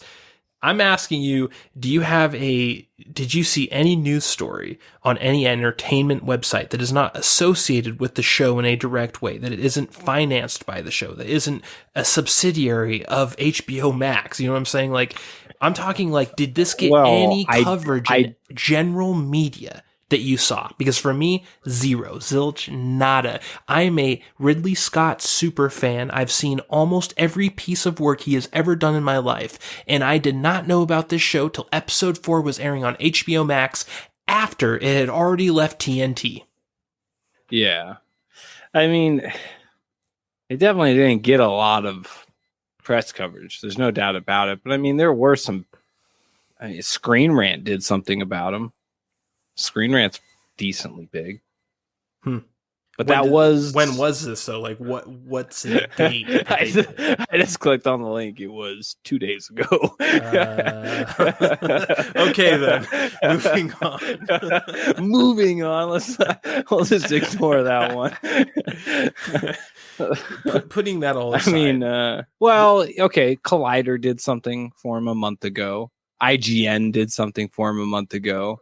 The New Yorker did something for me a month ago. A month ago, the show was over. All right, dude. All right. I'm just saying. Exactly. You're right, man. My point. I appreciate that, Broadcaster Nickels. The show opens up with the 2 androids crashing on the alien planet with a bunch of human embryos in cryo. And then basically the premise just becomes these 2 Adam and Eve figure androids, with Eve being a super powerful necromancer with god eyes that can just annihilate everything, and the dad being this helpless caregiver that's just like, please don't fucking hurt me, you crazy bitch. It sets up one of the craziest odd couple pairings of all time, in which, by the way, they're just raising this pod of human children that have no idea their mother is like the Antichrist. Yeah. It's quite, I would say it's the trinity of perfection, but you could probably go beyond 3. But the fact that A, they're androids, B, they're android parents, and one of them is considerably more powerful than the other, which creates quite the duality. and the fact that they're on an alien planet taking care of these kids, right? Like, I feel like it was such a cool setup to watch parents actually have to deal with parent problems, right? Mm-hmm. Because everything was so extreme. It was just like, normally if your kid ate some dirt on Earth, you're just like, fuck him, let him eat some dirt or whatever, you know. But on there, they're like, no, those potatoes are radioactive. Stop eating them. You know, it's like everything was just such a trials and tribulation type thing. I loved it. Yeah. And so in the first episode, all of the kids die except for one, Campion, who becomes like the main character kid of the show. And you don't find this out till like the second to last episode, but you eventually find out that the food that they were eating is poisonous. Was it really the second to last? No, I think it was more like the middle of the series. It was late middle at earliest. Okay. It was definitely towards the end because it's only 8 episodes, right? I know when they found it's 10 episodes. 10 episodes. When they found out Mother was definitely pregnant with the worm god. So it was second half of the season for sure. Well, there's 2 sets of kids, remember? Well, right. The first set is the one that dies. Campion's the only one that survives from the first set. But the point is this whole experiment with the kids, with the androids, it was pointless. Like, the whole premise of this show is pointless. They explain to you that it was a ruse, and this type of gotcha plot mimicry kind of pisses me off sometimes, but I think this show did it perfectly, because this is just this mystery. Like, did the kids fall in the holes? Like, you're just kind of like, what happened to these kids? You just know they're dead, and Campion's the only one that survived. And eventually you're just like, oh shit, they were all supposed to die. Campion just randomly is immune to the poison / radiation in the potatoes or whatever they were feeding him. It was an accident. Campion is an accident. He was supposed to die with the rest of them. And the real purpose, according to what we know, the real purpose of her was to actually raise this worm god on Kepler 22b. Did we ever figure out who the robed motherfucker was with the silver cards? No, we did not. That is probably the biggest mystery of season 1 going into season 2, I would say. I just realized that. Yeah. Yeah. The second biggest mystery, in my opinion, is who is flying that Mithraic ship at the very end of the show. So the very last moments of this show, we have Marcus, who has quite the character arc in season 1. He's going crazy in the desert, and he looks up, and just a Mithraic ship flies above him. Now, I'm not convinced that there are actually Mithraic people on that ship. I have a feeling that we're in for some weirdness at the beginning of season 2 concerning Marcus and whoever the fuck's on that ship. What do you think? Well, I think at the beginning of the series, they did say that the ship that Marcus was a part of was like the Vanguard ship. It was like the capital ship that led the way. That got... So there might be other ships. I'm not quite sure. I was under the impression it was one ship. Yeah. They didn't really do it. That's probably one of the things that they didn't do too well explaining, was the scope of any population still. Like, they didn't really explain if Earth actually ended yet. It was kind of just like, they actually didn't show it blow up. They just kind of showed things where people were panicking and trying to get off the planet, but they never showed any conclusion of the planet and like the remains of the human atheist race, like if any other ships got off or anything like that. And furthermore, they didn't really show you the scope of the Mithraic fleets at all either. Yeah. That's true. It's kind of like, I guess, left open, so it's not too crazy to think that they would be packed with Mithraic. But just based on the ending, I would not be surprised either if that fucking ship was full of snakes. Who knows? It's like that Rick and Morty episode from last season, the Snake Planet. God damn it. Dude, I'll just say Snake Hitler was one of the funniest things I've seen in Rick and Morty. If there's one thing from that season that stands alone, is that Snake Hitler scene. That is fucking hilarious. Yeah. So we raise these kids and we find these holes in the planet, and there's one right next to the village, and they actually crash land right next to the hole, and they make their village early on. They leave the holes kind of a mystery. And one thing that they said early on in season 1 that I kind of forgot about, but then towards the end I remembered and was like, oh yeah, that's weird. Father tells Campion that there are humans at the bottom of the hole. Do you remember that when a father first starts being like, oh shit, mother's crazy. Mother is going to kill us. And this leads to mother finding out that they tried to go down the hole and then killing father for the first time. You know what I'm talking about? I don't know if I'm totally not remembering that, but I thought it was snakes. They said giants. They had convinced all the kids that they were giant snakes, and then when they were going down in that hole and Champion was scared, father had told him that was a lie.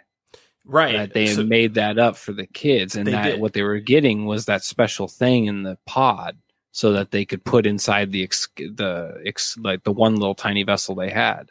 Yeah, well, what you're saying is true. So they do initially tell the kids that the giant snake skeleton that you see in the compound where they live, they tell them those live at the bottom of the hole, so never get near the hole. Like, is it like a boogeyman story to make sure the kids don't get near the hole? Well, you see that snake shedding at the beginning of the series too, which is a really weird, red herring that never came true. You remember that? At the very beginning, the first time you see a hole close up, and I forget who's like looking down or whatever, but you see a flap of what looks like shedded molted snake skin, and it's gigantic, and it's just flapping on the side of the hole, and it's kind of like a setup to oh, there's snakes here. Yeah. Well, what I'm saying is that once father realizes mother's out of control and is going to end up murdering them, he tries to take Campion, and they try and escape down into the hole. And Campion brings up the snake story, and father's like, no, that's not true. We lied to you. The humans are down there, other humans, and we need to go to them to run away from your mother. Huh. I never picked up on that. That was another white little lie just because dad was scared and wanted to get the fuck out of town. Exactly. I don't know if he was just making that up too, or if that's true, but we later find out that the animals that they end up hunting, like these little monsters that they find, are humans. Yeah. They're humans. They're de-evolved humans. They're like little human dog creatures. And they seem to come from the holes, don't they? It's interesting now that we're talking through this, and now that we know that the hooded, robed guy, or woman, who knows, and they never were revealed, but those cards were. Mm-hmm. And then they were quickly taken. Or was it they found them, taken, and then they found them again? Was that what it was? I can't remember. But nonetheless, man, that's an interesting parallel, because you think they showed you the humans that were there that got corrupted and turned into those starving beasts, or cannibal beasts.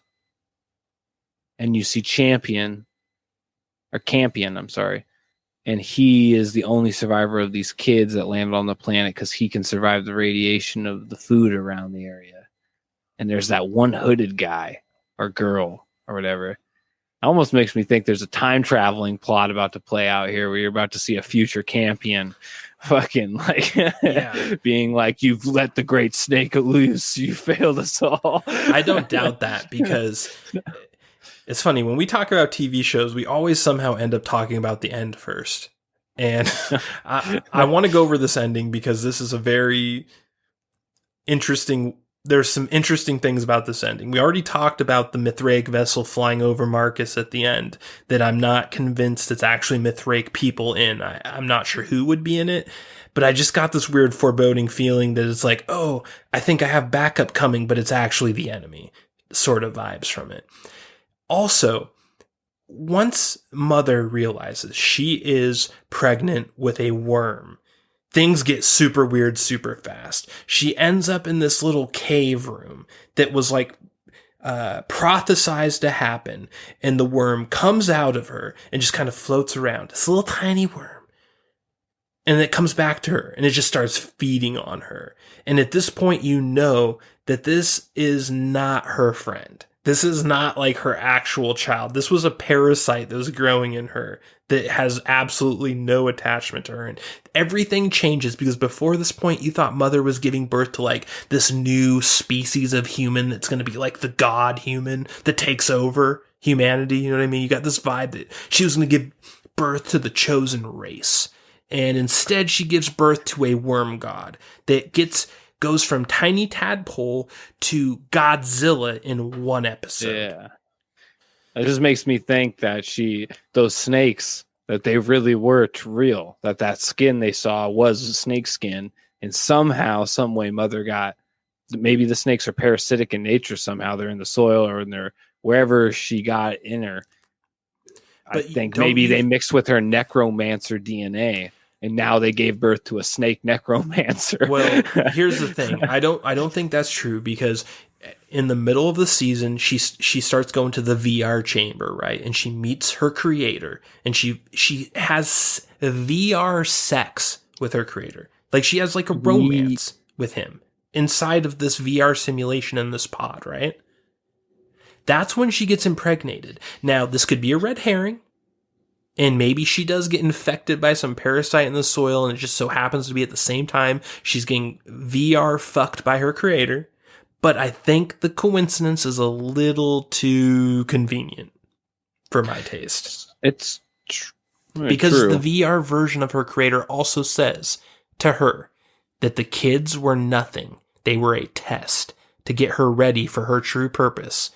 He literally tells her in the VR, like, hey, these humans, they aren't what you're doing. What's going to be in your belly is what you're doing, which means that her creator, this guy who we thought was this altruistic guy trying to Adam and Eve, a new race of humans on Kepler 22b, was actually trying to start a race of worm gods.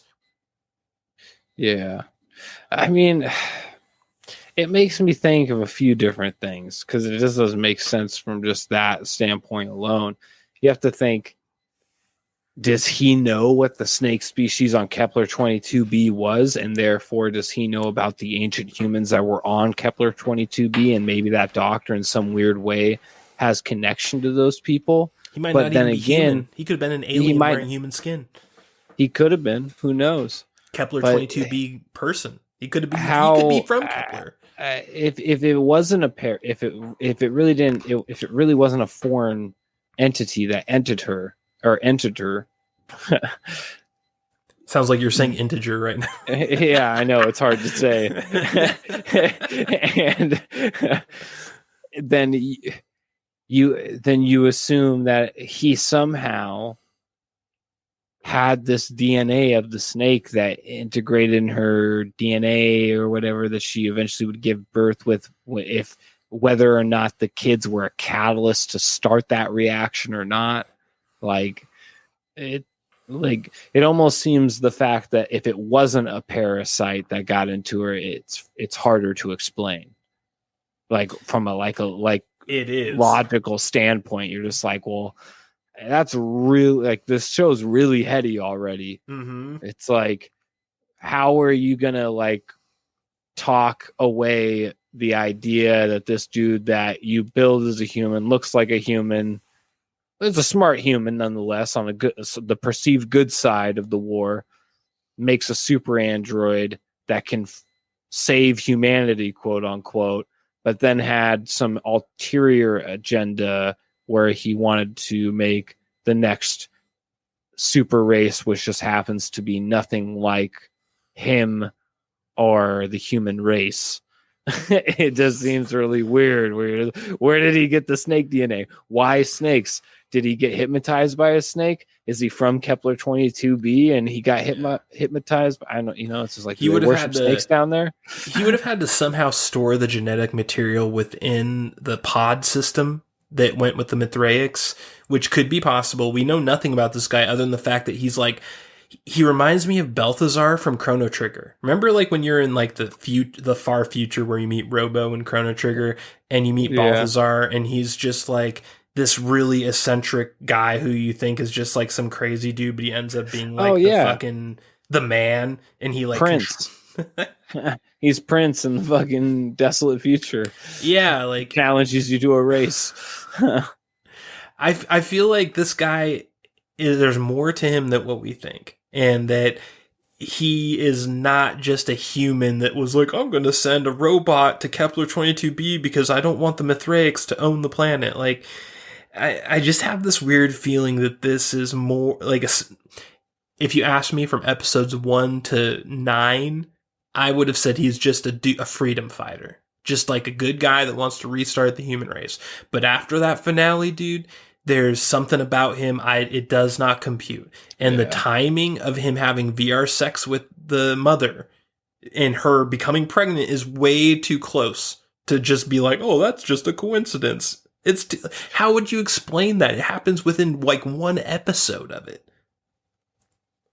Sure. I mean, like everything in life, I think can kind of be explained with like half truths, there are true details in there. Like, something that sticks out to me is that wasn't his name Campion, the doctor. Oh, I don't remember what his name was. I don't think it was Campion. I think I'd remember if it was Campion. I thought it was. I thought his last name was Campion or his first name was Campion, and he first and second of all, he told Mother that the first child was to be named the final sixth child was to be named Campion. He said they do kind of look similar now that you bring it up, man. He does kind of look like a child version of the creator. Well, the other thing is that it's just so weird that he said specifically the sixth and final child will be named Campion, and we don't know who that robed person is. It's like that could rather be one of the humans or whatever. It could be that doctor. Oh God. See, everything that we've been talking about is the reason why this show is so good. Yeah, it's really good. There's so much left open to interpretation, and it's all good. It's not like you're trying. That's saying a lot because a flying snake went into the fucking sky, and that's open enough, right? Yeah. Like, I mean, yeah. And going back to the ending, so Mother realizes the worm god is going to destroy everything, and she realizes that she has more loyalty to Campion and to Father than she does to this worm god she gave birth to. And her plan becomes, I'm going to take it into the core of the planet. The reason I brought this up isn't really as much to talk about the ending, is to talk about what happens when they go into the core of the planet. This is the weirdest scene, for my money, in the entire show. Father comes with... Well, it's the least explained fucking part, that's for sure, because it's at the fucking end. It reminds me of Christopher Nolan. When I saw this scene, I'm like, oh, Christopher Nolan is a shadow director on this show. Because it's a totally one of his moves. father comes with, and it's like this really romanticized scene where father and mother are taking this demon child worm god into the core of the planet to take it down to save Campion in the human race. It's like just reconciling his father and mother. Yes, it's this beautiful moment, and it shows the ship go in slow motion into the core of this planet, right? And then immediately the screen shakes, and it shows them exiting the core of the planet from the other side of the planet, like they just went through a wormhole. What does this say about what dimension they're in, if they went back or forward into time? Because there was something very odd about the way this was presented. This is where the Christopher Nolan aspect comes out. He is known for time travel paradoxes, for alternate sort of things happening than what you think. And this Ridley Scott is not. No, he's not. He's much more straightforward. And when I saw this, it changed everything for me about this show. It changed what was happening in general, just the type of sci-fi it is in general. It went from straight-laced Ridley Scott, alien-style sci-fi, high-concept sci-fi, to I don't know what the fuck is going on anymore. They might have just traveled back in time, they might have just traveled forward in time, or they might have just traveled into a different dimension, or the worm god simply used his omnipotent power to teleport them through the core of the planet to the other side. There is absolutely no explanation for it, but when they get to the other side, they come out at the exact same trajectory, up through the exact same crest, and the worm god is about, 100 times bigger on the other side? 1,000 times bigger? I don't remember. Well, yeah. It was small when they took it in the core, dude. It was a little tadpole still. When they got to the other side, it was like a goddamn Godzilla beast. So does that mean time went forward? Right. I didn't even pick up on that fucking idea that time could have... Well, I thought when you brought it up, I was like, all right, that's plausible. But the fact that you say the snake actually does get considerably bigger, but I thought it was just hyper aging to begin with. Well, I have to rewatch it. Quickly. Did it really just did it? But so that it could was be a lot of that size really quickly. So it's not explained by that. Well, this goes back to the snake theory of them being somewhat of a native species on the planet and them being in them fucking holes. That maybe the heat makes them grow. Mm. You know, like the moonlight makes a Saiyan turn into the great ape. You don't know, why do those snakes hang out in holes? You know, like who made those fucking holes? You know, that's the other thing is like you look at the holes and it's just like they kind of imply that there's some type. Obviously, there's snake bones on the planet. They call them great snakes or whatever. There's holes. You see snake skin at the beginning of the fucking series. It's not just assumed. It's like, at one point there was snakes on this planet. Not only that, but the radiation potatoes only grow where the snakes died. Mm-hmm. So they were like the only fertile thing on the planet. So right, but this is not just one of those snake creatures. This is one of those snake another creatures thing, man. Mixed with mother's mithraic technology. Yeah. There's another deep hole though. Fertility. Yep. Where those snakes died is where life came from on the planet. Mm-hmm. And what came out of mother's womb? Life. A snake. Man, that makes me think about it even more. Yeah. The ending to this show was incredible. But let's go back to the beginning, because I think the first episode was incredible as well. And the ending of the first episode, when Mother realizes the Mithraics are in orbit and that they're coming down, sending scout parties, she kills all of them in this first scout party, except for Marcus, who ends up being like the second main character, or like the villain, I guess, in the standard archetype. Protagonist. Yeah. she kills them all, steals their ship, rams it into their ship, enters their ship, and just goes straight up Sindel on their asses. Just banshee screaming, blowing people up with her voice. Was that not one of the sickest scenes you've seen in a long time? That was super dope. Yeah, I think creeped me out. Every time they kept on taking their eyes out, I'm just like, God damn it. Stop doing that. Yeah. There's a lot of things that make you uncomfortable in this show. One of which is Mother in the second half when she has the baby in her belly that she thinks is a human baby and she has to feed it blood. And all the things she does to give it human blood is just like one of the subplots of the second half that just, I loved it because of how uncomfortable it makes you and just puts you as the viewer on the defensive. For sure. That was personally one of my personal favorite scenes was when she initially realized that she was pregnant and she didn't even realize she was pregnant at first. She just knew she needed blood or transfusion of android fluid, plasma. And she went into the Mithraic shipwreck and she found that med bay or whatever filled with all the broken robots and that one somewhat alive service robot. Who I love, by the way. I love all the droids in this show. That was dope. That was super dark and cool. Like it's like listening where to are a all robot my other androids? It's just like they're not working. The one working one, the way that he talked, I love the way his dialogue was written because it's like you see this robot and he's programmed so he can't be worried about like protection. So he's literally, it's like as if you were a human in the fucking belly of the beast, talking to the beast that's about to murder you as if it were just like a house guest.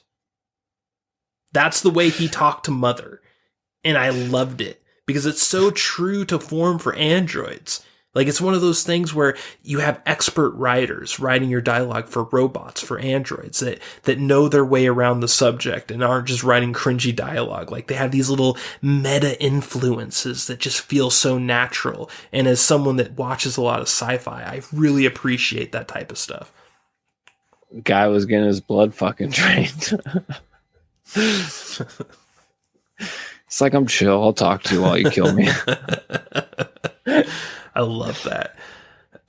But going back to the first end of the first episode, so she banshee screams everyone except for like a holodeck full of Mithraic kids that she ends up stealing to replace the 5 kids that died other than Campion, and brings them back because she knows Campion's depressed because all of his siblings died. So she brings back all these Mithraic kids like, hey, we got a family again, like whatever about those other people. We got to... I loved that so much. Like, just like the genuine, like, confusion of Mother, like, Campion, why do you care? You have new kids to call your family. And Campion just be like, dude, you literally just replaced my siblings with some strangers I don't know.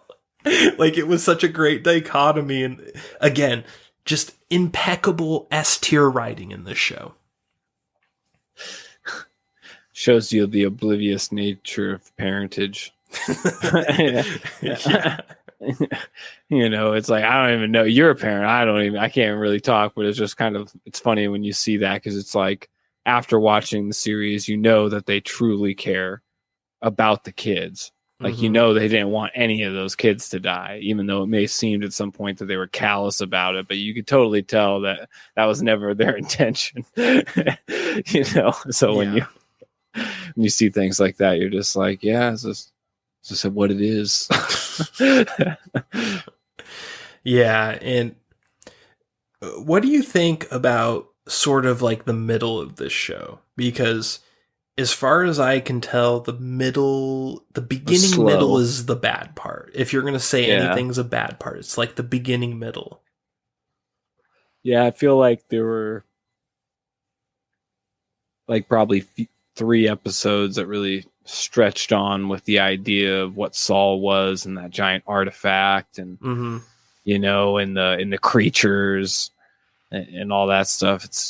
They probably could have moved on a little bit further.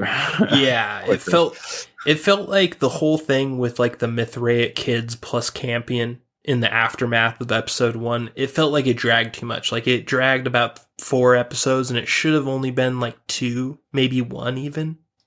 Yeah. But then again, let's be real. That's what kind of made you feel for Father.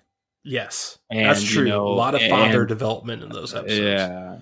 Yeah. So, you know, it kind of really set up the idea that Father wasn't necessary, you know, for further redemption in the series. And I think it also is what convinced the Mithraic kids to actually acknowledge mother and father as like their actual mother and father. Because I don't know about you, but I was really surprised when the only kid that ended up betraying them is Marcus's kid, who I thought would be the one that stuck with them. Because he'd find out that their parents aren't real and that like, oh, fuck you, you're not my real parents. I have mother and father here. He's the one that I would have thought would have stuck with them. But he actually ends up being the only one that doesn't. He's a double agent, dude. He's like a triple agent almost. Yeah. he has no loyalty, dude. That kid's a fucking chameleon. Yeah. He reminds me of Macaulay Culkin in The Good Son. With Elijah Wood. Do you ever see it? No, I didn't even know that existed. Yeah, there's this movie called The Good Son with Elijah Wood and Macaulay Culkin, and it's basically Elijah Wood and his family brings in Macaulay Culkin as like this adopted, like kind of runaway stray kid that like has problems. And like Macaulay Culkin convinces this family that he's like this goody two shoes kid, but he's really like a Satan child. And he's like, it's almost like a horror movie. And that's kind of what this Marcus's kid reminded me of a little bit. Is Macaulay Culkin. Fuck. That's one for the Crack Cellar Vault, gentlemen. That's a movie you will not hear about very often. The Good Son. Mark that down.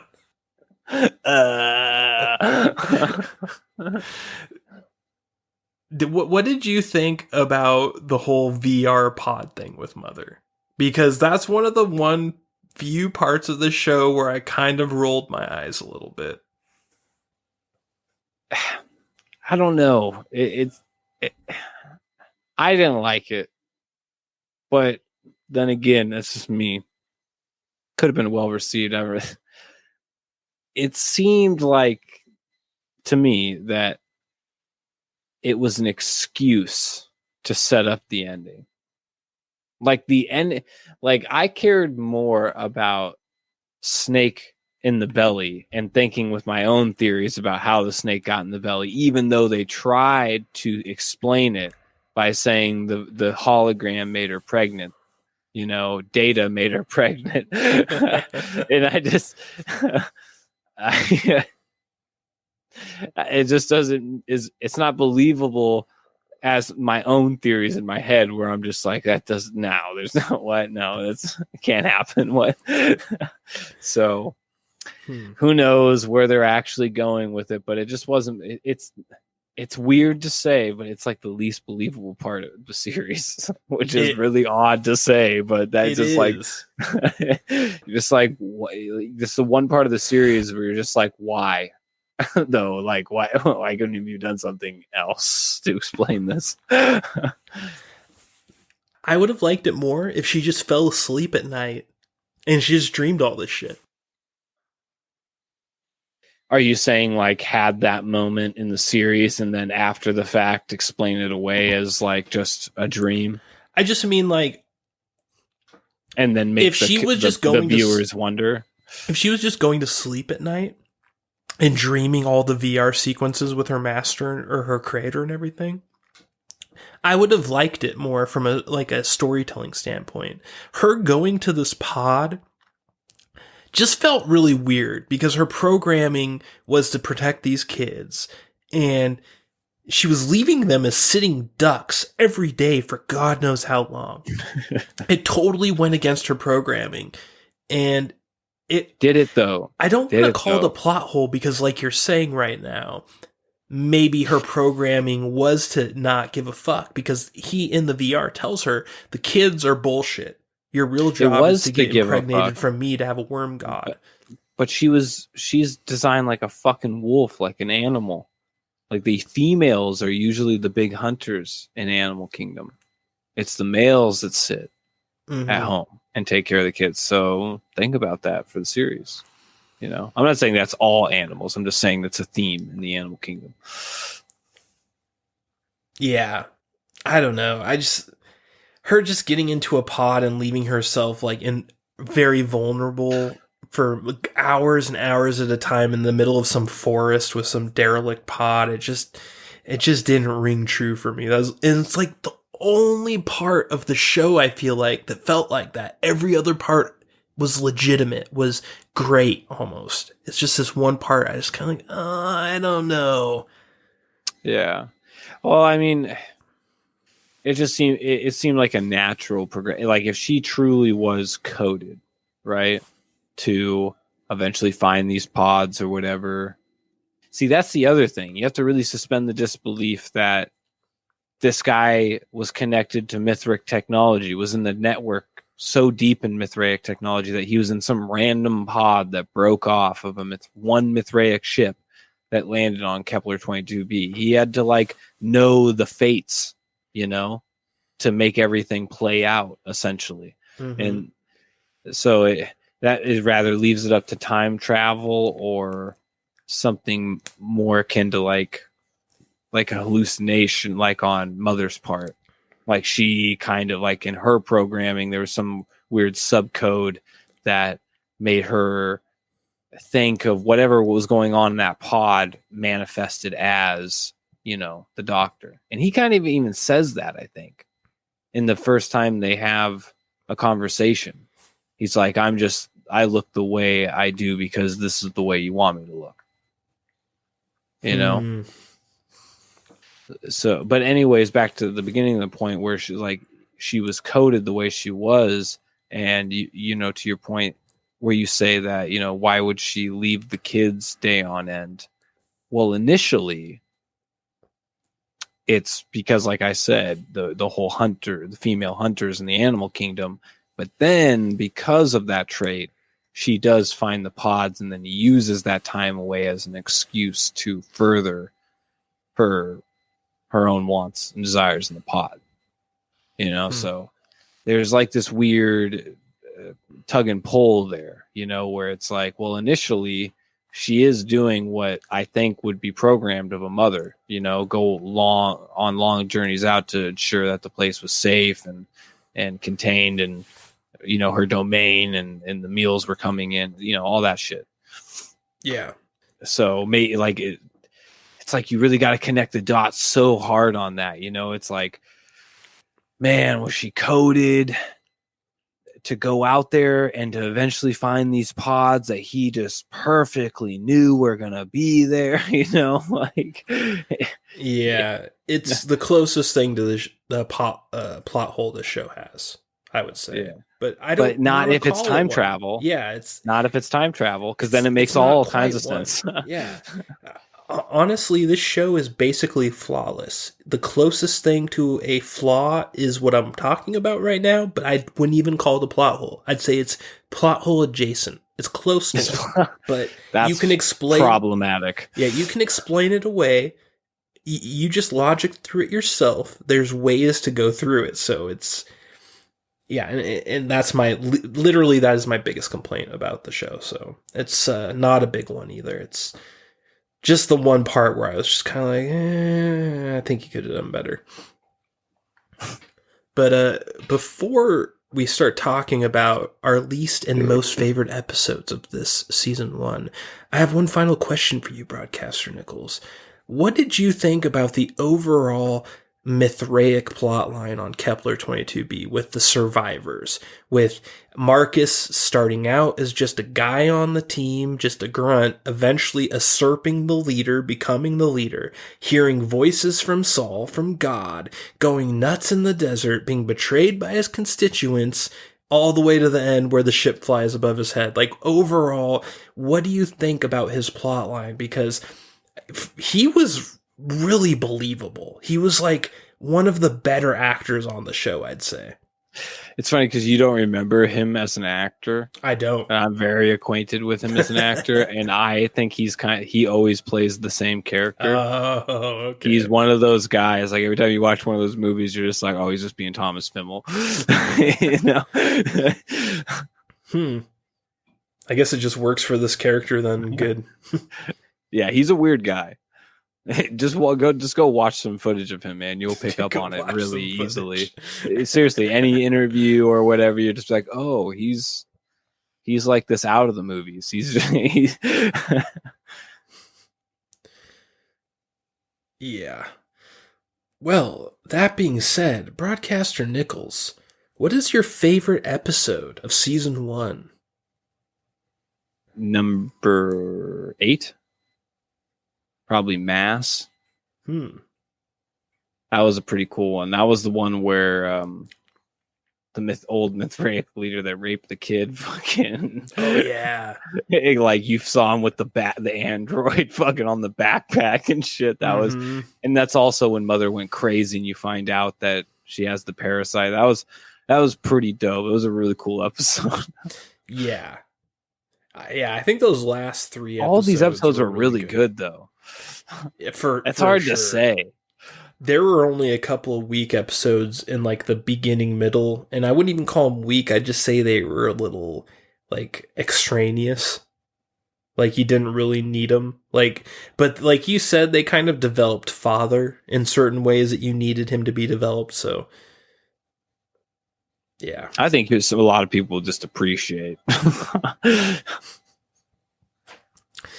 Well, my favorite episode was the beginning, episode 10, ironically named title. But I think in terms of season 2, it's going to make sense because you realize that everything that you learned in the beginning of the show was a lie, and that the Mother was misled, that these humans were not actually meant to be here, and that everything was really just to give birth to a superior worm god with telekinetic powers, potentially time travel powers.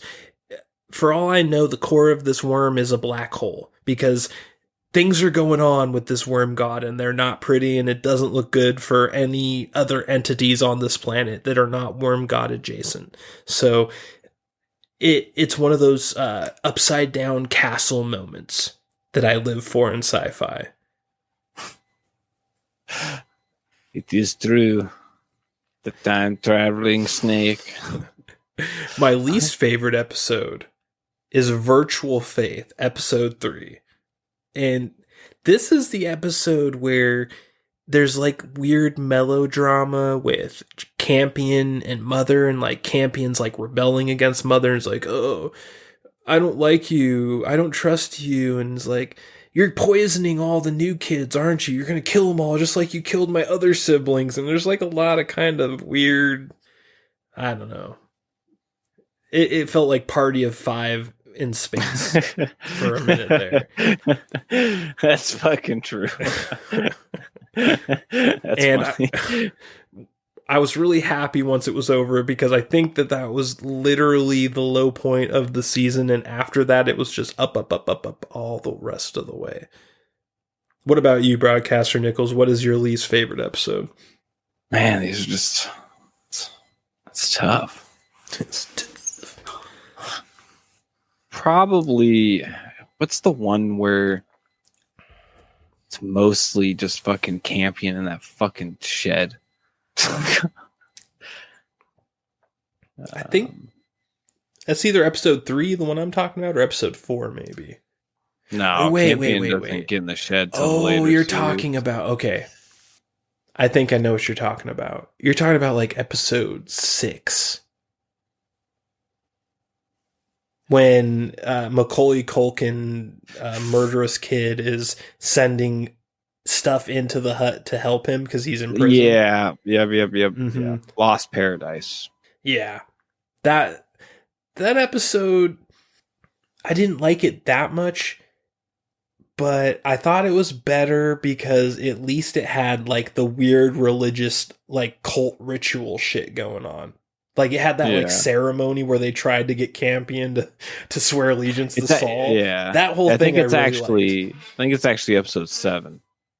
Faces. Yeah. I'm not sure. I know what you're talking about though. Yeah. Yeah. Well, Broadcaster Nickels, as you know, here on the Crack Cellar, we have a segment called The Hit, the Miss, and the Whiff. What is your hit, Broadcaster Nickels? I would say probably Mother. Just the character? No, the actor.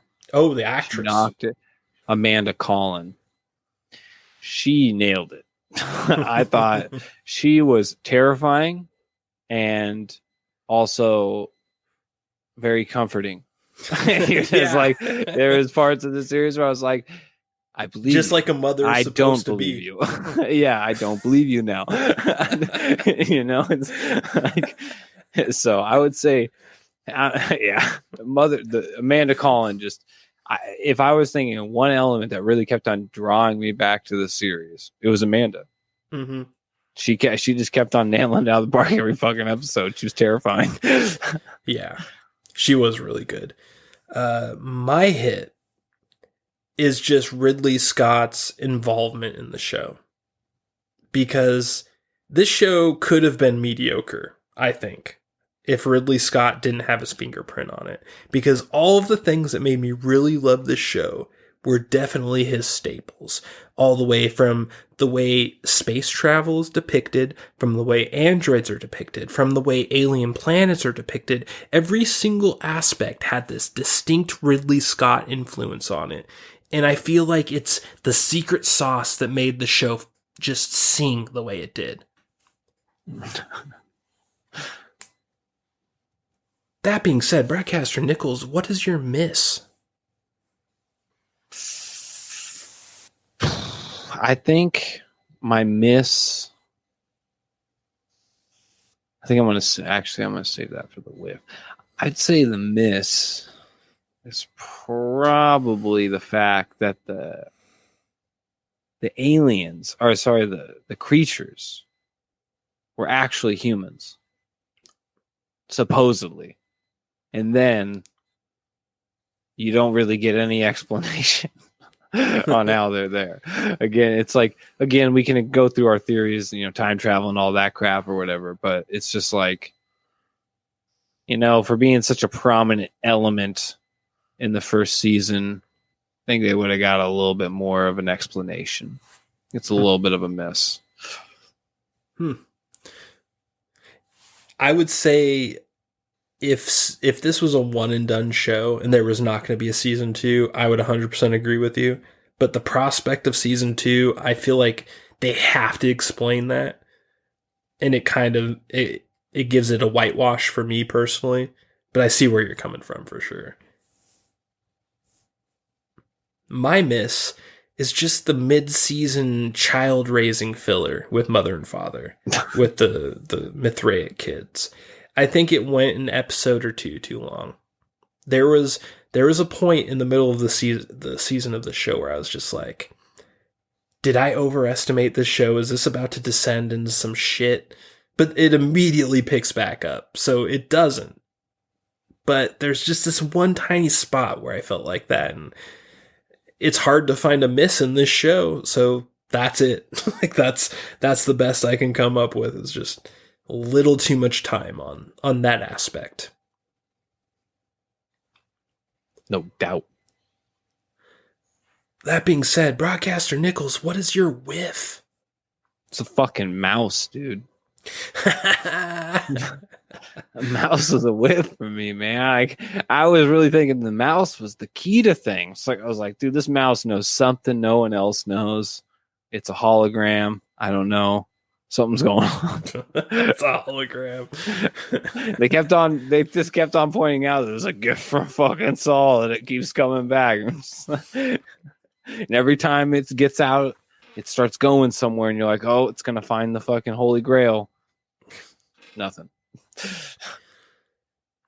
It did find those markings on the wall, but that mouse definitely should have died 100 times in that show, and because it didn't, makes me think that it definitely is some sort of weird oddity. There's some plans for that mouse, I would say.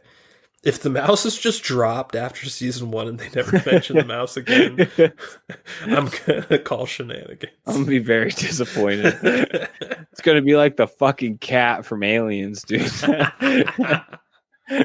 You're like, nah, dude, I don't believe that. Yeah. My whiff is the mother's decision to give up her eyes. There's a point where she goes nuts and no one trusts her, and she gives up her eyes as a way to say, hey, you can trust me. I don't have my power anymore. That never made sense to me. It doesn't change the perception of everyone around you. They still see you as the necromancer, even if you don't have your eyes on. It changes absolutely nothing. But what it does do is it cripples you in the event of an attack where you need your powers to defend yourself. It just never mapped out to me. I didn't like it. And I think it was a big mistake on their part to write it like that. I think it's kind of an exchange of weakness, like you're gaining their trust by putting yourself in a weak position only to, hopefully instill enough trust in them to give it back to you when it's necessary, which didn't happen. Yeah. And what you just said is the pitch they made in the writer's room when they made this decision. But as the viewer, I did not buy it. I just was like, this is the necromancer. This is an all-powerful weapon, like a god android, and she's just casually giving up her core of power so that little human kids will trust her 10% more. It just... Well, you're thinking of it from a very, non-mother standpoint. Like she Did you just assume she legitimately wants the kids to love and trust her so she can be a mother. And if they perceive her dominance as a problem, like her power, then she'll recede a little bit, like any mom would or any father would do. Like they're not going to continually. It's like when the parents split, and one of them's the bad parent for the time being, and then next season the other one's the bad parent. Like they're constantly trying to change the perception of the child. They don't want the actual child to think they're crazy and fucking evil. Yeah, I don't know. I wasn't buying it. I don't think the kids would trust her anymore. I don't. It's like being a nuclear bomb, but you're like, here's my detonator. See, I don't have my detonator anymore. But you look at it and you're like, you're still a nuclear bomb. Like, I don't, it didn't compute with me, but maybe I'm just coming at it from a weird angle. We're all about these strange angles on the Crack Cellar. And we're also all about the official, patented Joker rating system. Broadcaster Nickels, on that system, what do you rate Raised by Wolves Season 1? I'm going to give it that fat S. I'm going to give it that Joaquin. He's doing the dance down the motherfucking stairs. I loved it. I really did. Yeah. This is a quintessential S rank. When you talked about Joaquin dancing down the stairs, that's a perfect analogy. That's what this show is to science fiction television. If you watch this show and you don't like it, then you don't like science fiction. You just literally are not a fan of science fiction. That's all I have to say about it. You heard it here, folks. Get out of fucking town. And if you're a non-Raised by Wolves supporter, okay? We're going to find you. We're going to put you on a list, you fucking sycophants. You're going to go down. And with that, we'll close out. What, you don't read in 2020? Nobody reads in 2020. That's the truth, ain't it?